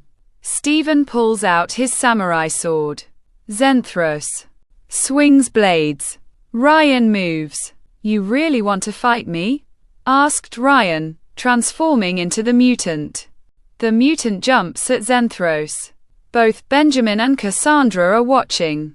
Aren't you going to do something? Asked Cassandra. No. He never does, said Michaela. Look who came. I thought you'd be afraid, said Benjamin. I'm only afraid of what's going to happen to you, said Michaela. Benjamin throws electricity. Michaela moves, then throws a black orb. Benjamin blocks the black orb. Michaela gets tripped. Let's see you catch your shadow, said Cassandra. Michaela throws a black orb. Cassandra disappears.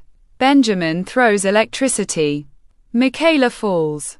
Just give up, Michaela. We're much stronger than you, said Benjamin. Both Benjamin and Cassandra form black orbs. Cassandra gets tackled. Dark Lycan appears. Cassandra looks, then goes to crawl. Dark Lycan bites Cassandra's right leg. Ben, help, said Cassandra, continuously being scratched. Cassandra, said Benjamin, being hit with a black orb. Zenthros are running back. They're retreating, said Melissa. Does this mean we won? Asked Stephen. Zentus appears, then goes to blow fire. Melissa fires an arrow. Zentus transforms into ice. Stephen throws bombs. Zentus explodes. Benjamin groans. It's over, Ben, said Michaela. What now? I go back to jail or into your book? Asked Benjamin. No, I have a better plan, said Michaela, touching Benjamin's chest. What? What a yo-are, said Benjamin. A yellow light goes up Michaela's arm. Benjamin screams. The yellow light disappears. Your punishment begins, said Michaela. What? Asked Benjamin. Being human, said Michaela, walking away. You bitch, said Benjamin, throwing a knife. Dark Lycan jumps in front of Michaela. The knife goes into Dark Lycan. Michaela looks, then throws a black orb. Benjamin gets hit, then falls off the roof. Thudding sound. The ground shifts back. Michaela looks at Dark Lycan. Dark Lycan transforms into Christopher Cania. Christopher pulls out the knife. Michaela looks. Colton appears, then smiles. All five are approaching. Let's go home, said Michaela. The end. The Justice Crew presents Gothem. Ian Chrysler is an average person with the love of magic. But when he keeps seeing this mysterious person, his world turns upside down. Ian Chrysler appears, walks onto a stage, then pulls out a coin. The coin goes into Ian's hand. Ian covers his hand, then opens it. The coin is gone. Ian opens his mouth. The coin appears on Ian's tongue. Ian bows. Well, that was wonderful, Mr. Chrysler. We'll decide if we want you for the talent show. Next, said teacher number 1. Ian walks off the stage. That was good, said Sabrina Cohen, appearing. Thanks. I really hope I get this, said Ian. You will. So what are you up to this weekend? Asked Sabrina. Working with my parents, said Ian. I bet they think your magic is cool, said Sabrina. Not really, because they think it's a waste of time, said Ian. Really? Said Sabrina. Well, I don't want to get into it, said Ian. Yeah, sure. Maybe I'll stop by at the restaurant, said Sabrina. Well, if you want to, you could. Maybe I'll ask them to give you a discount, said Ian. Really? Asked Sabrina. I can't promise anything, but, said Ian. It's all right, said Sabrina. Ian walks toward the car. The car beeps. Ian goes to open the driver door, then sees Benjamin Mitkowski. People are walking past. Benjamin's gone. Ian looks around, then gets into the car. The car starts, then drives away. The radio turns on. Ian singing. The light turns red. The car stops. Ian nods his head, then looks out. The passenger window. Benjamin appears to be sitting on the bus bench, then winks at Ian. The light turns green. A bus drives past. Benjamin's gone again. Ian looks around again. Horn honks. Car. Driving. Pulls into a driveway, then turns off. The driver door opens and then shuts. Ian starts walking toward the house, yelling from inside the house. Ian stops, then walks around the house. A bedroom window opens. Ian crawls through the window, then turns around. Mr. Chrysler appears. Why are you coming through the window? Asked Mr. Chrysler. Said Ian. Well, while you think about it, I need you at the restaurant until 8 o'clock on Saturday, said Mr. Chrysler. But tomorrow they're going to announce the entertainment for the school talent show, said Ian. Well, you'll need to skip it, especially since the restaurant's booked. I need you to be a waiter, said Mr. Chrysler. But, said Ian, being interrupted.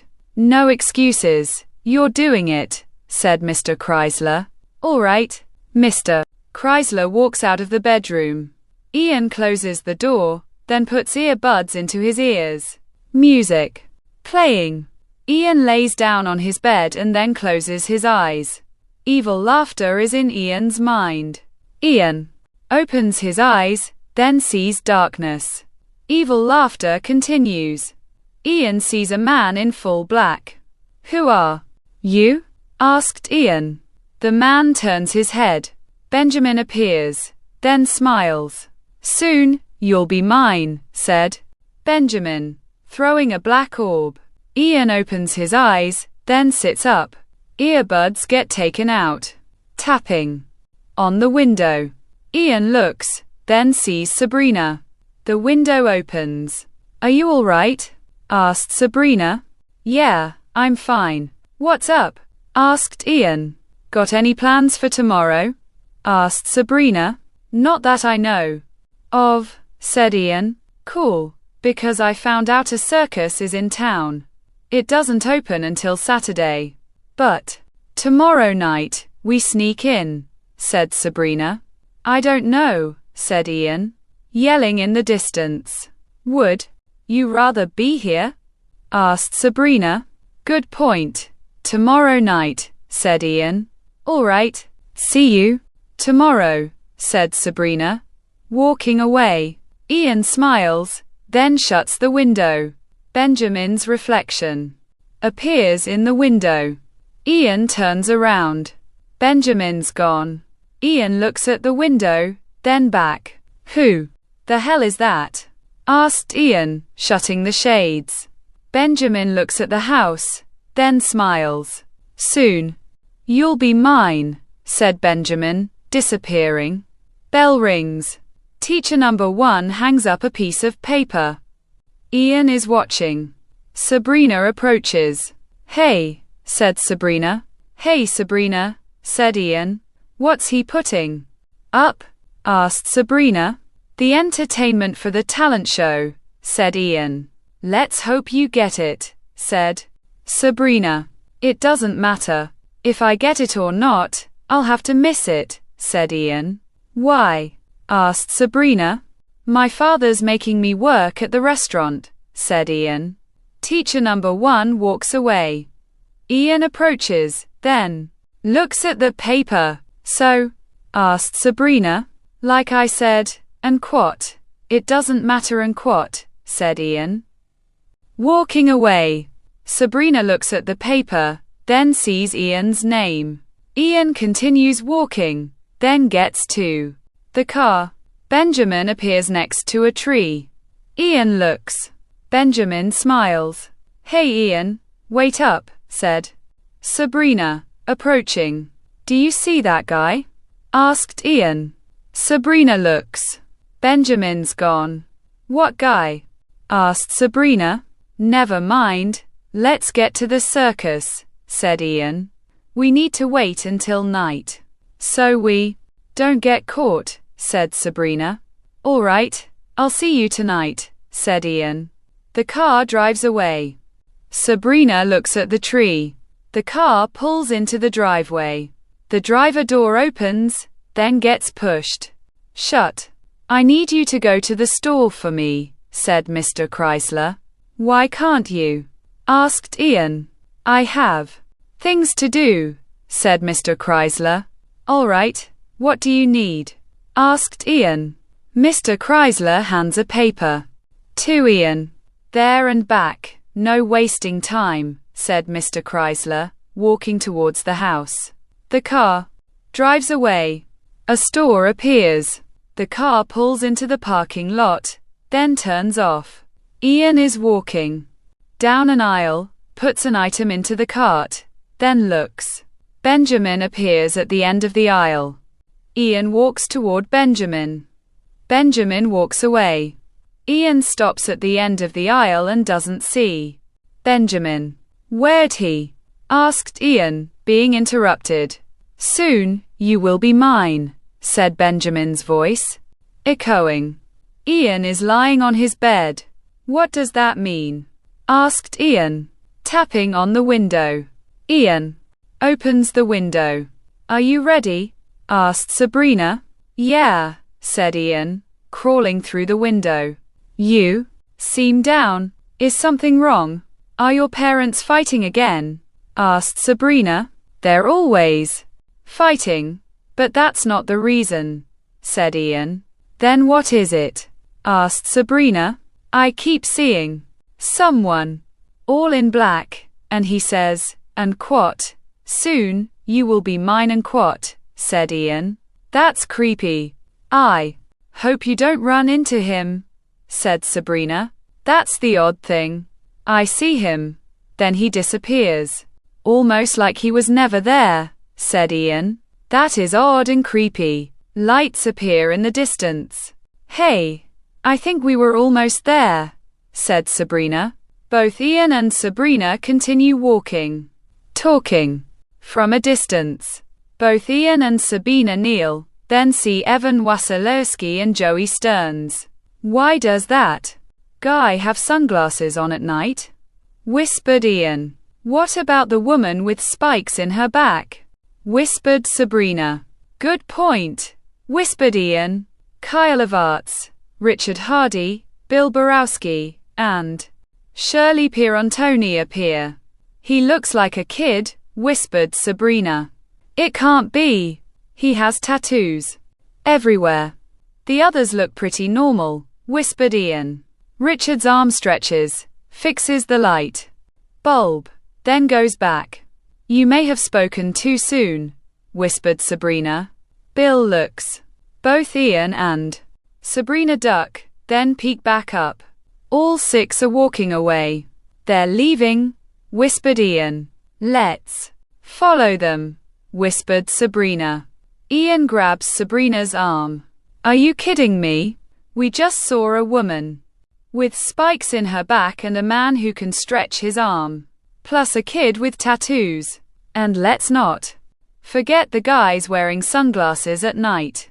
I'm thinking this ain't no circus, whispered Ian.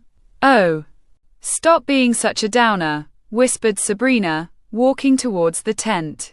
Sabrina walks around the corner, and quat, let's sneak into the circus, and quat, great idea, whispered Ian. Sabrina is kneeling next to the tent. Ian appears. Is your heart beating as fast as mine? Whispered Sabrina. No, my heart's used to this. I always sneak into places without anybody knowing, whispered Ian. Yeah, this is exciting, isn't it? Whispered Sabrina. Hey, if you want, we could break into my neighbor's house tomorrow, whispered Ian. Let's just see how tonight goes, whispered Sabrina. Shadows moving inside the tent. The front flap moves. Both Ian and Sabrina look inside the tent. All six are sitting. The lights go out. Smoke appears, then forms into Benjamin. Oh my God, whispered Ian. What? Whispered Sabrina. That's the guy I've been seeing, whispered Ian. Smoke fades. My friends, for years we've been trying to find the one who's been missing.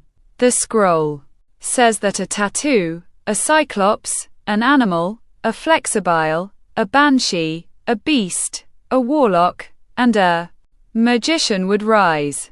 Friends, I may have found him, said Benjamin. Both Ian and Sabrina are slowly walking backwards. Did you hear that? They need a magician. And it could be you, whispered Sabrina. Please be kidding, whispered Ian. Why? Whispered Sabrina. I've been seeing that guy wherever I go. And you want me to team up with him? Hang on while I check your and quat. Crazy. Box and quat, whispered Ian.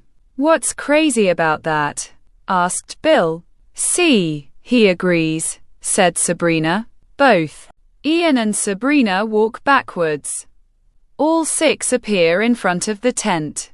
I think we made the wrong turn. Let's go, said Ian. Both Ian and Sabrina turn around. Benjamin appears. Ian Chrysler is a boy, a guy, and a man. The magician, said Benjamin. I have no idea what you're talking about, said Ian. Benjamin slowly walks around both Ian and Sabrina. Ian, you're a magician, right? Asked Benjamin. Yes, said Ian. Have you been mistreated, pushed around, and felt invisible? Benjamin looks at Sabrina. I know you have, said Benjamin. What? Asked Ian. Nothing, said Sabrina. Benjamin smiles. Ian, it says in the historical scroll, 8 mutants come together to end the world. You are the 8th member we need, said Benjamin. No way. I'm only a rookie magician, said Ian. Ian, you are the magician. You can't take that away. So, either join us, or you will be forced to, said Benjamin. You can't force me to do anything. Come on, Sabrina, said Ian. No one walks away from lunatic evil, said Benjamin, pointing his staff.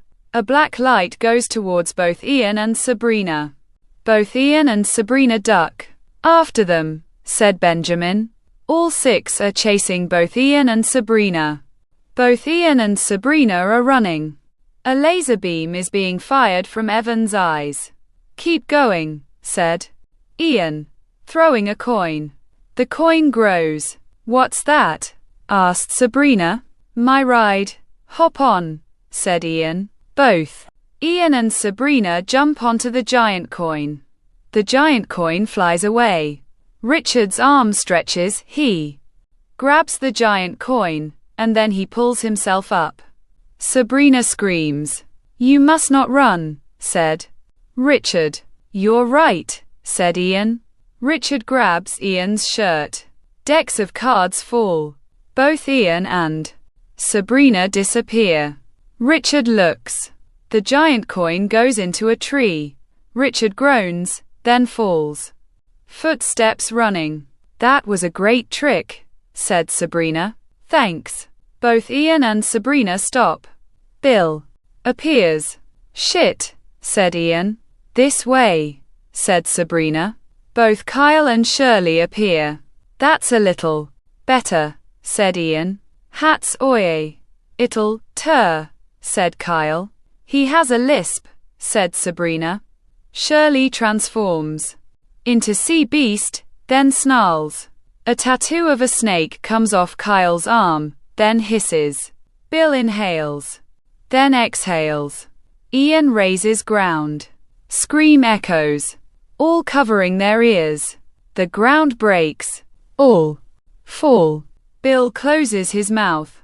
Both sea beast and the tattoo of a snake go towards both Ian and Sabrina.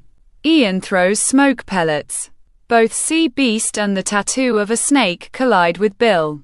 Kyle looks. You got them, said Sabrina. Gothem, said Kyle, following. Ian goes to throw bombs. Don't hurt him, said Sabrina. Ian pulls out pellets, then throws them. Kyle approaches, then falls. Sabrina picks up Kyle. What are you doing? Asked Ian. Bringing him with us, said Sabrina. Ian sees the ground moving towards them. Duck, said Ian. Hedgehog jumps out of the ground. Both Ian and Sabrina duck. Hedgehog stops, turns around, and then rolls towards both Ian and Sabrina. Do you have a plan? Asked Sabrina.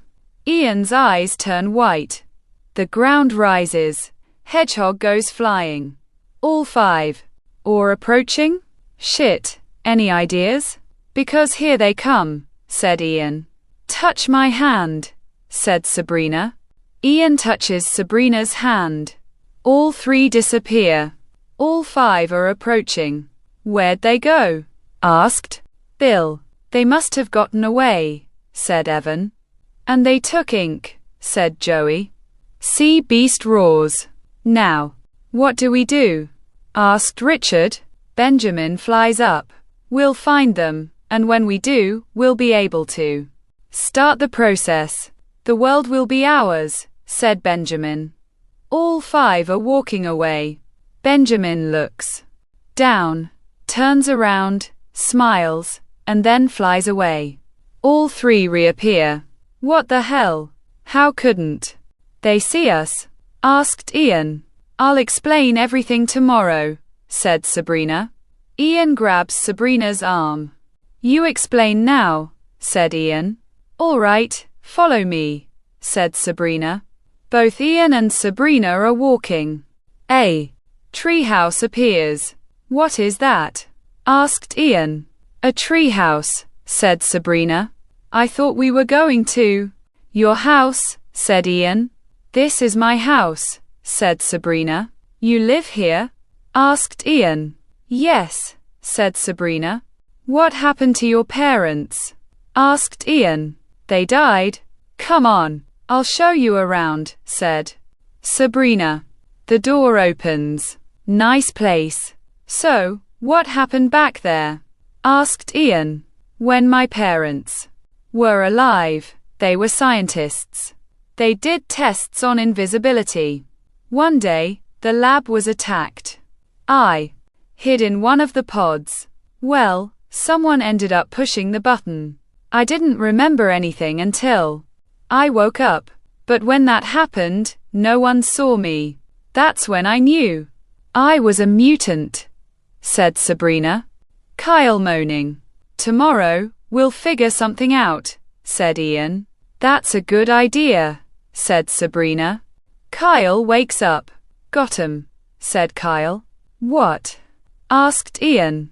Gothem, said Kyle. Gothem, said Ian. Is that your name? Asked Sabrina. NK, said Kyle, pointing to himself. Ink, right, said Sabrina. Kyle nods. Gothem, said Kyle, pointing to Ian. Gothem, said Ian. Gether, said Kyle. Gothem. That's weird, said Ian. I think he's actually saying, and quat. Gotham and quat, said Sabrina. Gotham. I like it, said Ian. Rumbling in the distance. Whoa, said Sabrina. What the hell is going on? Asked Ian. Both Ian and Sabrina look out the window. The lights flicker in the distance. That's where the circus was, said Sabrina. What do you think they're doing? Asked Ian. I don't know, said Sabrina. Kyle looks out the window. Officy, said Kyle. Officy, prophecy. They're doing it now, said Sabrina. I thought they needed everyone, said Ian. Are we sure they just needed you? Asked Sabrina. I don't know, but usually prophecies require a sacrifice, said Ian. Not blood prophecies, said Sabrina. What do you mean? Asked Ian. Some blood prophecies just need blood. Even just a little bit, said Sabrina. I don't understand, said Ian. Here, said Sabrina, grabbing a book. Hey, that's my book. I thought I lost it, said Ian. I took it. The book opens. Pages flipping. Here it is. And quat. Rise of an army and quat, said Sabrina. What about it? Asked Ian. It says, and quat, a warlock summoning Satan's army with the blood of a tattoo, cyclops, an animal, a flexible, a banshee, a beast, and a magician and quat, said Sabrina. Why would they help him make an army rise? If they need to give blood? Asked Ian. I don't think they know. They might be possessed, said Sabrina. Possessed, like being controlled? Asked Ian. Yeah, said Sabrina.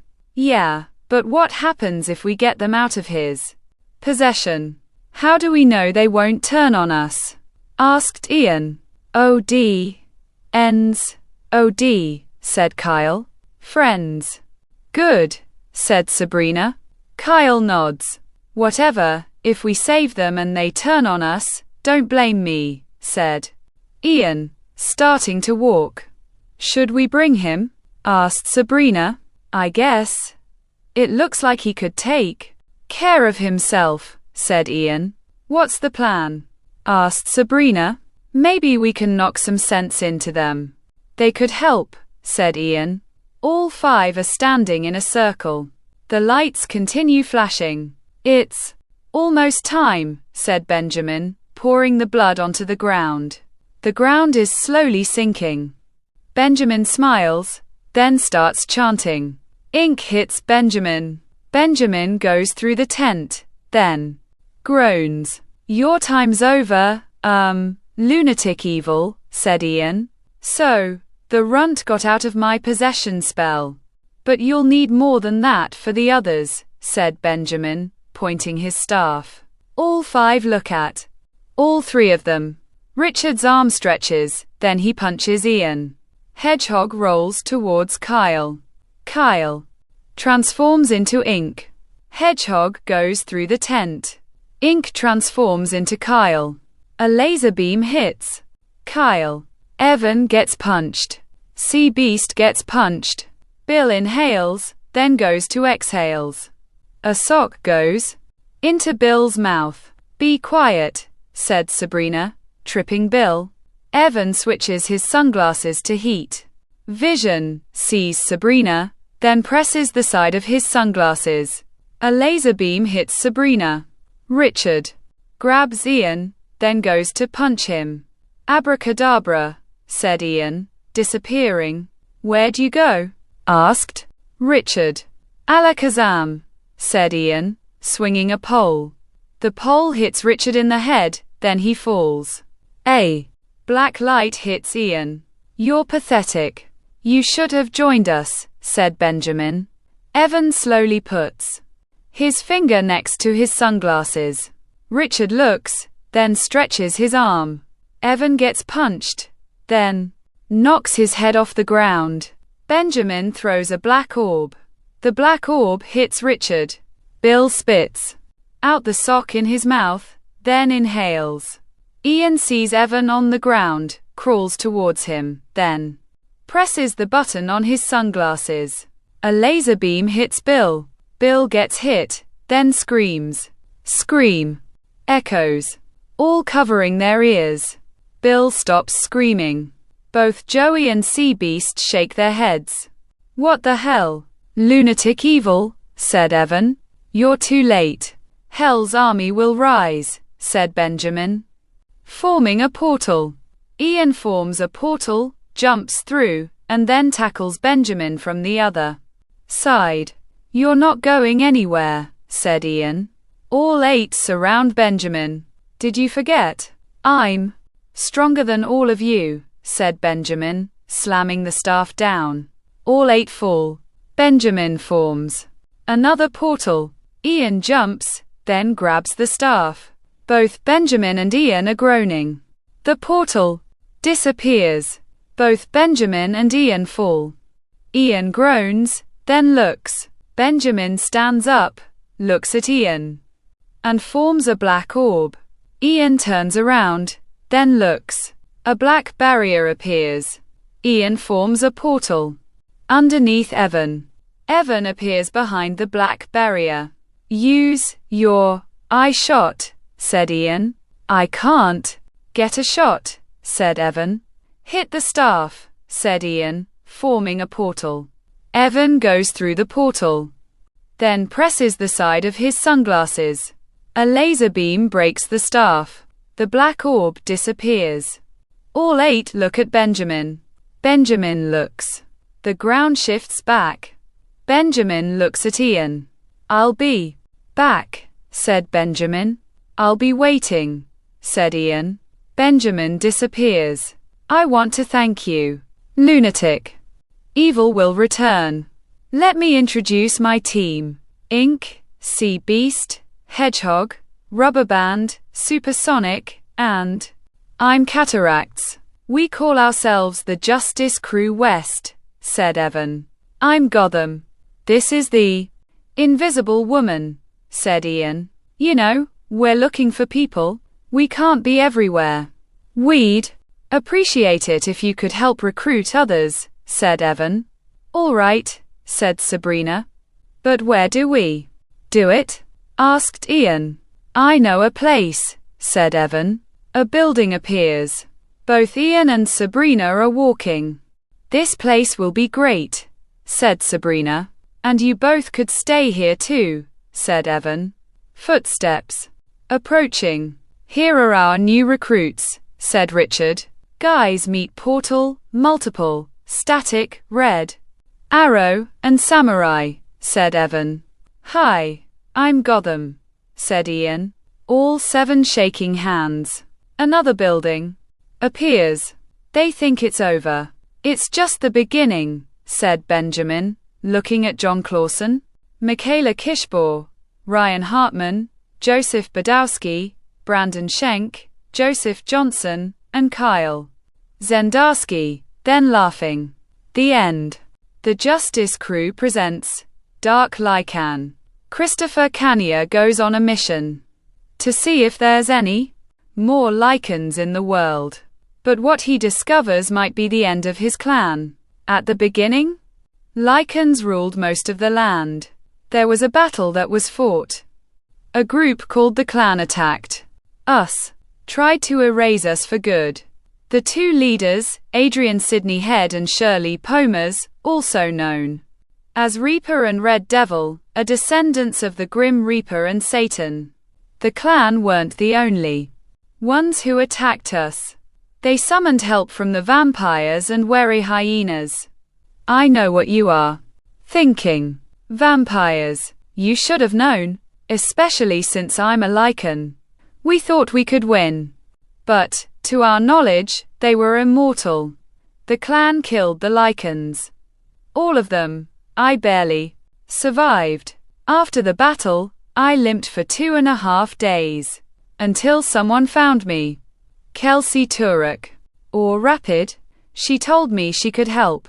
Then that's when I discovered the Justice Crew. I teamed up with them to take out the clan's leaders.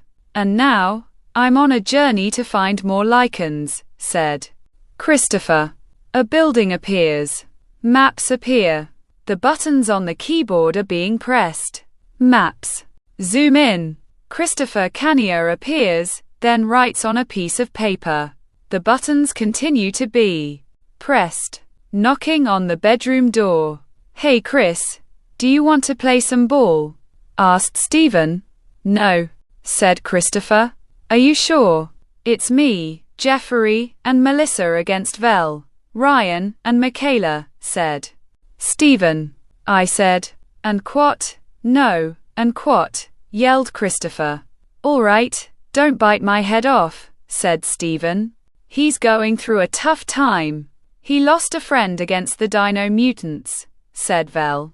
We all did, said Michaela. Christopher continues typing.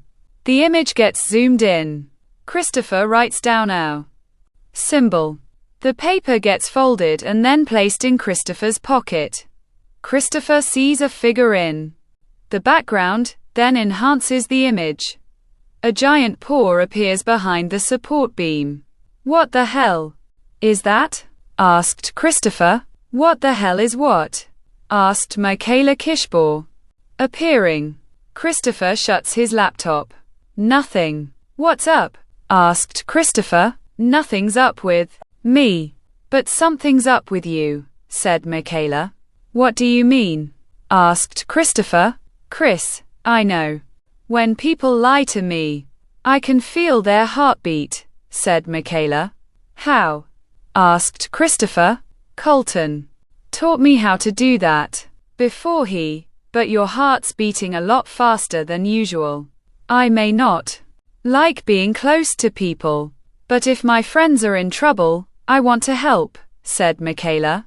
I'm trying to search for Lycans, but I can't seem to find it anywhere. I could feel something there, out there somewhere. And, said Christopher, being interrupted. You're going to leave, said Michaela. Christopher looks at Michaela. I have to. I need to see if there's any others out there, said Christopher. I understand. Michaela is walking towards the bedroom door, then stops. Chris, I just want you to know. We may not be Lycans, but we are still your family, said Michaela. A dresser drawer opens. Christopher puts clothes into a suitcase, grabs more from the drawer, then turns around. Vel appears. Hey Vel, said Christopher. I see you're packing, said Vel. Yeah, I need to go for a while. I got stuff to figure out, said Christopher. All right. When will you be back? Asked Vel. Christopher shuts the drawer. I don't know, said Christopher, picking up his suitcase and then starting to walk. Is it that you don't know if you'll be back? Or that you don't know if you'll come back? Asked Vel. Christopher stops. I actually don't know that answer. All I can say is that I may or may not come back. It depends on how long the search takes. Days, weeks, months, maybe even years, said Christopher.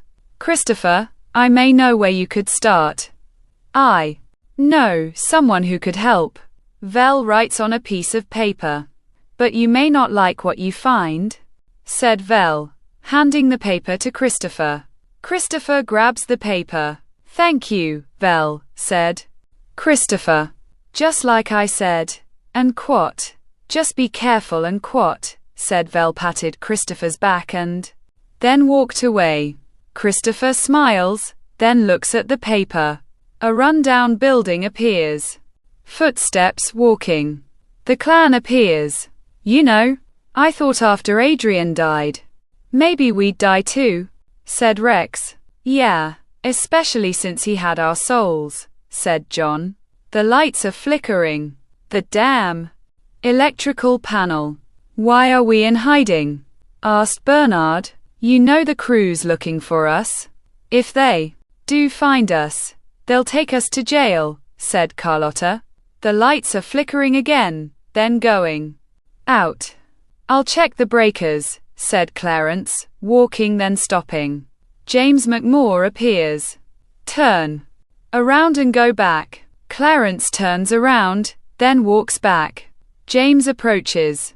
Hello, clan, said James. Who the hell are you?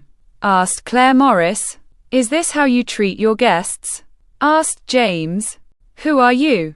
Asked Seymour. My name is James McMore, but you can call me Phantom, said James, walking around the room. What do you want? Asked Seth. I'm here because I need your help, said James. Help with what? Asked Rex. To go to Beijing, said James. What the hell is in Beijing? Asked John. A secret tomb? I need to get to it, said James. Then go to Beijing yourself, said Bernard. I would, but the tomb is being protected. That's why I need you, said James. You need decoys, right?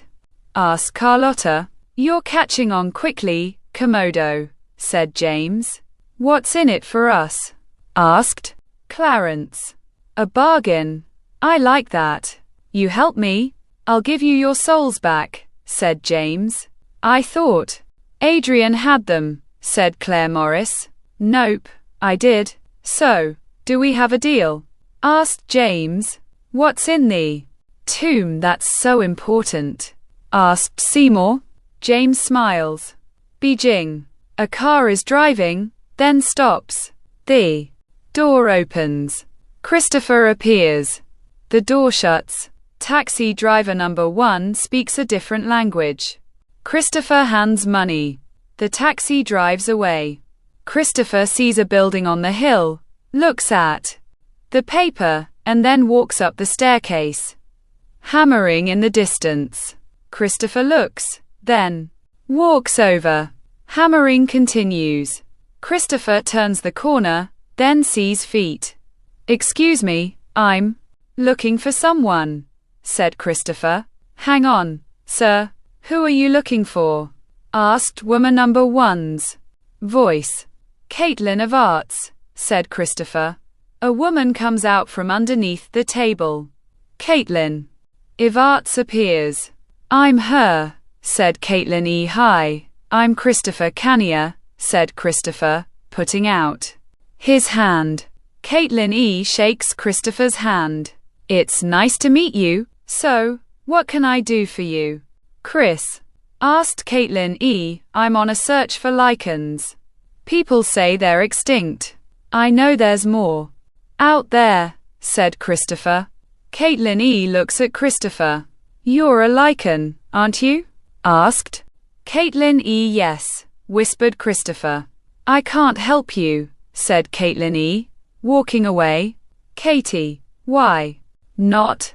Asked Christopher. I just can't, said Caitlin E., shutting the door. Christopher knocks on their door. I was told you could help me. A friend told me you knew about the Lycans, said Christopher. Sighing. The door opens. Who recommended me? Asked Caitlin E. Velociraptor, said Christopher. Caitlin E. looks around, then opens the door more. Come in. Christopher walks inside. The door shuts. Please, sit. Christopher sits in a chair. Want a drink? Asked Caitlin E. No, just tell me about what you know, said Christopher. Well, you heard about the battle between the Lycans and the clan, right? Asked Caitlin E. I was in that battle. They won because they had help from the vampires and wary hyenas. Damn backstabbers, said Christopher. Chris, I'm a were hyena, said Caitlin E. What? Wait. If you're a wary hyena, why are you willing to help me? Asked Christopher. I wasn't at first, until you told me Vel sent you, said Caitlin E. How do you know Vel? Asked Christopher. After your battle with the dino mutants, he started a training facility. Sends kids with powers to it. So, he brought us here, said Caitlin E. But what happened with the vampires and were hyenas? Because a few years ago, the Justice crew fought the clan. How come there weren't any of you in the fight? Asked Christopher. After the battle, the clan turned on us. Killed most of us. Only a few survived, and then they went into hiding. But we found a sanctuary, the training facility. We were welcomed there. Did you kill the clan? Asked Caitlin E. Only Adrian died. The rest escaped, said Christopher. So, I think we should get going, said Caitlin E. Go where? Asked Christopher. We're going to the training facility, said Caitlin E. Are there more Lycans there? Asked Christopher. No, said Caitlin E. Then why are we going there? Asked Christopher. That's where you'll get your answers, said Caitlin E. How would a training facility give me answers? Asked Christopher. Do you know where the Lycans came from? Asked Caitlin E. Yeah, they came from Ireland, said Christopher. That's why we're going to the training facility. Because that's not the beginning of the Lycans, said Caitlin E. How do you know it predates the Irish Lycans? asked Christopher. Chris, didn't anyone ever tell you? Something always predates history. You're going to find out about the Lycans. Even if you don't like what you find out, said Caitlin E. Why do people keep saying that? Asked Christopher. Footsteps walking. Caitlin E. looks back at Christopher. So, how do you become part of the Justice Crew? Caitlin E. After the battle, I was found by a person I knew. Kelsey Turek. She healed me. Then, after a while, we heard about the crew. So before we decided to watch them for a while, we introduced ourselves. After fighting the clan, that's when we joined, said Christopher. I'm surprised you're doing this. Trying to find more Lycans, said Caitlin E.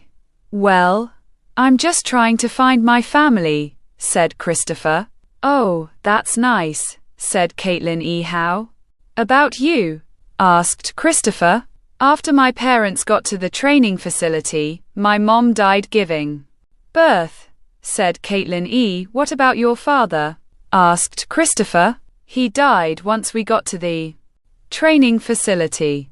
He got injured while the clan turned on us, said Caitlin E. Sorry to hear that, said Christopher. We're almost there, said Caitlin E. Both Christopher and Caitlin E.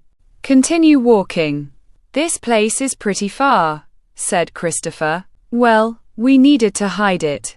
Just in case someone found us, said Caitlin E. Very smart to do, said Christopher. Both Christopher and Caitlin E. stop, then see a building. There it is. Come on. I'll introduce you to everyone, said Caitlin E. Both Christopher and Caitlin E. are walking towards the building. Danielle Tattersall appears to be watering plants. Who's that? Asked Christopher. Danielle Tattersall. She's one that helps us train. Hey Danielle, this is Chris, said Caitlin E. Hi, Dark Lycan, said Danielle. You know me? Asked Christopher. Yes, call me Aqua, said Danielle, putting her hand over the plants. Water comes from Danielle's hand, then onto plants. Neat power, said Christopher. Thanks. The others are inside, said Danielle. Both Christopher and Caitlin E. are walking towards the building. People are walking around. Caitlin, said Courtney of Arts, appearing, then hugs Caitlin E. Courtney, I want you to meet Christopher Kania. Chris, this is my sister, Courtney, said Caitlin E. Nice to meet you, said Courtney. You're a vampire. I can smell your stench, said Christopher. Yeah, when I was bit. Luckily, it saved me, said Courtney. Christopher shakes Courtney's hand, then feels warmth. If you're a vampire, why is your hand warm? Asked Christopher. Well, when I was born, I came out as a mutant. I have the power of fire, said Courtney. And you're a vampire? But you can't burn yourself? Asked Christopher. No, I call myself Vampiro, said Courtney, forming fireballs. Courtney, what did I say about using your powers inside? Asked Danielle. Only on the target rang, said Courtney. Fireballs disappear. Danielle, where's Alex and Kate? Asked Caitlin E. Where else could they be? Asked Danielle. Swords collide. Alexander Hardy appears, then struggles. Caitlin Blockus appears, then moves. Alexander falls, stands up, and then runs at Caitlin B. Caitlin B. trips Alexander. Alexander growls, then runs at Caitlin B. again. Caitlin B. blocks the sword, flips Alexander, then points the sword. You're dead. Now, do you know what you did wrong? Asked Caitlin B. My anger got the best of me, said Alexander. Very good, said Caitlin B. standing up and holding out her hand. Alexander grabs Caitlin B.'s hand and then stands up. Hey, Katie, this is Christopher, said Caitlin E. Hello, this is Alex, said Caitlin B. Call me Arsenal, said Alexander. Walking away. He seems friendly, said Christopher. He's just mad that I beat him. So, what brings you here? Asked Caitlin B. I'm looking for information on the Lycans, said Christopher. Caitlin B. looks at Christopher. You're a Lycan. I thought they went extinct, said Caitlin B. I have a feeling there's more out there. Kate here said, and quat. This place had information and quat, said Christopher. There's no information here on them, said Caitlin B. Well, maybe you know another place? Asked Christopher. There's no other Lycans, said Caitlin B. Christopher pulls out the paper, then hands it to Caitlin B. Do you know this symbol? Asked Christopher. Caitlin B. looks at the picture. Kate and Courtney, go get something to eat. Both Courtney and Caitlin E. are walking away. This symbol is for a Lycan. The biggest Lycan who ever lived, said Caitlin B. Where is it? Asked Christopher. Follow me quietly, said Caitlin B. Both Christopher and Caitlin B. are walking. Caitlin B. pushes a brick. The wall shifts. Stairs appear. Both Christopher and Caitlin B. are walking downstairs. Caitlin B. grabs a torch. Where are we? Asked Christopher. Under the building, said Caitlin B. The light is shining. Christopher sees the giant Lycan, the giant bat, and the giant were hyena. What the hell are those? Asked Christopher. Those three are the very first of their kind. They were sealed down here for generations, said Caitlin B. Christopher looks, sees the support beam, then remembers the image. This is the place. So, when you said, and quat, there's no more Lycans, and quat, was that true? Asked Christopher. Yes, I'm sorry, said Caitlin B. What happens if these three wake up? Asked Christopher. It would be the end of the world, said Caitlin B. How'd they get sealed up? Asked Christopher. They were put to sleep, said Caitlin B., and they were sealed down here. What happened to the one who put them to sleep? Asked Christopher. He died after, said Caitlin B. So, if they wake up, nothing will stop them. Asked Christopher. Nothing on earth could stop them, said Caitlin B. Explosion from above. Both Christopher and Caitlin B. are running. The building is burning. People screaming. Both Christopher and Caitlin B. stop. What's happening? Asked Caitlin E. I don't know, said Courtney. Magma balls are being thrown. Alexander moves both Courtney and Caitlin E. Thanks, said Caitlin E. Pay attention, said Alexander, peeking out, seeing Seth, then pulling out his sword. Where are you going? Asked Courtney. Fighting, said Alexander, running towards Seth. Danielle is throwing water. Rex hits people, then approaches Danielle. Courtney looks, then throws fireballs. Rex falls. Seymour Caesar. Picture of a Tyrannosaurus Rex. The Tyrannosaurus Rex appears and roars. Both Christopher and Caitlin B. stop.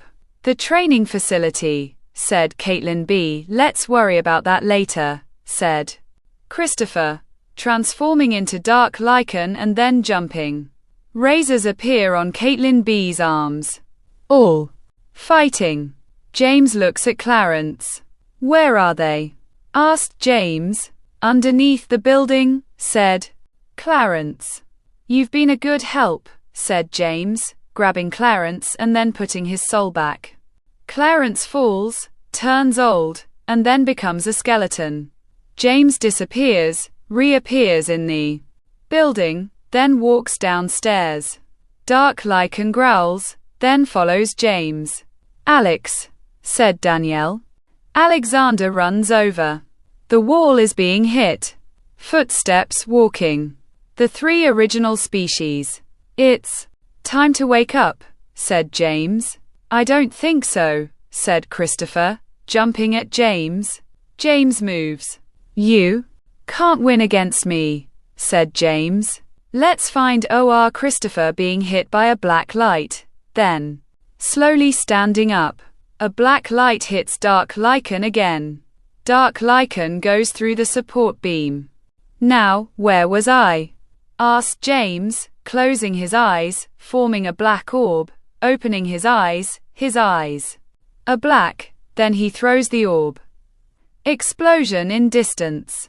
Pieces of concrete fall in front of James. A giant bat screeches, then flies around. A giant wary hyena growls. A giant Lycan howls. James forms a black orb, then throws it up. The ground explodes. All three go through the hole. All five are kneeling next to a wall. The wall explodes. The giant bat flies through the hole, and both the giant Lycan and the wary hyena jump out of the hole. The giant Lycan howls. Shit, said Caitlin. B. James appears in front of the clan. What the hell is that? Asked Seth. My army. Oh, by the way, you're fired, said James, dropping souls. The clan falls, turns old, and then becomes skeletons. Alexander pulls out his bow and arrow, then aims it at James. The arrow fires. James catches the arrow. Fuck, said Alexander. James throws the arrow down, then forms a black orb. Dark Lycan jumps at James. Both Dark Lycan and James are fighting. The giant Lycan is sniffing. All five are hiding. The roof gets broken. The giant Lycan sees the group and then tries biting them. Danielle throws water. The giant Lycan whines, then falls. The giant wary hyena growls. Caitlin transforms into a wary hyena, then jumps at the giant wary hyena. The giant wary hyena growls. The giant bat flies towards all four of them. All four move. The giant bat's head goes through a window. Caitlin B. swings razors. The giant bat being cut then hits Caitlin B with its head. Dark Lycan goes through the wall. We need a plan, said Danielle. How about killing them? Asked Christopher. With what? Asked Courtney. Wary hyena goes into the wall. The giant wary hyena growls. I got an idea, said Christopher, running underneath the giant wary hyena. The giant wary hyena follows. James throws black light. Dark Lycan moves, then runs at James. James forms a black orb and throws it. Dark Lycan jumps over both the black orb and James. The black orb hits the giant wary hyena, then explodes. Smoke clears. The giant wary hyena lays still. And quat? No, and quat, yelled James. Dark Lycan hits James. James lands next to the staircase, stands up, and then runs downstairs. Dark Lycan follows. All five run. The giant bat screeches, then flies towards all five of them. All four duck. Alexander pulls out an arrow, then presses the button. The arrow is beeping. Alex, said Caitlin. The giant bat flies towards all five of them again, then opens its mouth. Alexander fires an arrow. The arrow goes into the giant bat's mouth. Alexander ducks. The giant bat flies away, then explodes. Nice shot, said Courtney. The giant Lycan howls. All five run downstairs. James is limping. It's over, James, said Christopher. You must be stupid. Turning your back, said James. No. I just know when to stop, said Christopher. I won't ever stop. I'll always be the troubled one, said James. Come with me. The Justice crew could help, said Christopher, putting his hand out. James reaches for Christopher's hand. Footsteps approaching. James sees the group. No, said James, touching Christopher's chest. Christopher gets shocked by a black light, then falls. Alexander points his bow and arrow. Alex. Don't, said Caitlin B. Come on, kid. Let's see what you got, said James. The arrow fires. James catches the arrow again, then throws it. The arrow goes into Alexander's side. Alexander falls. No, said Danielle. All four run at James. James throws a black light. All four fall. No one can stop me. I'm immortal, said James. The giant Lycan appears behind James. James looks, gets hit, lands into the concrete wall, then gasps. If we knock that out, it'll crush him, said Courtney. Danielle grabs the arrow, presses the button, and then throws the arrow using water. The arrow hits the support beam. The giant Lycan growls, then goes to bite Danielle. Christopher moves Danielle. The arrow in the support beam explodes. All six duck, then cough. Cracking noise. Rocks falling. We need to leave, said Caitlin B. Both Alexander and Christopher are being pulled. Rocks are crushing. James. All six are running upstairs. The giant Lycan stands up, then runs towards all six of them. Rock falls, then hits giant Lycan. The giant Lycan's head snaps at all six of them. All six run out of the building. The building collapses. Well, now we don't have a place to live, said Caitlin B. Christopher groans. Yes, you do, said Christopher. A door opens. All look, then see all six walking. Christopher smiles. The end.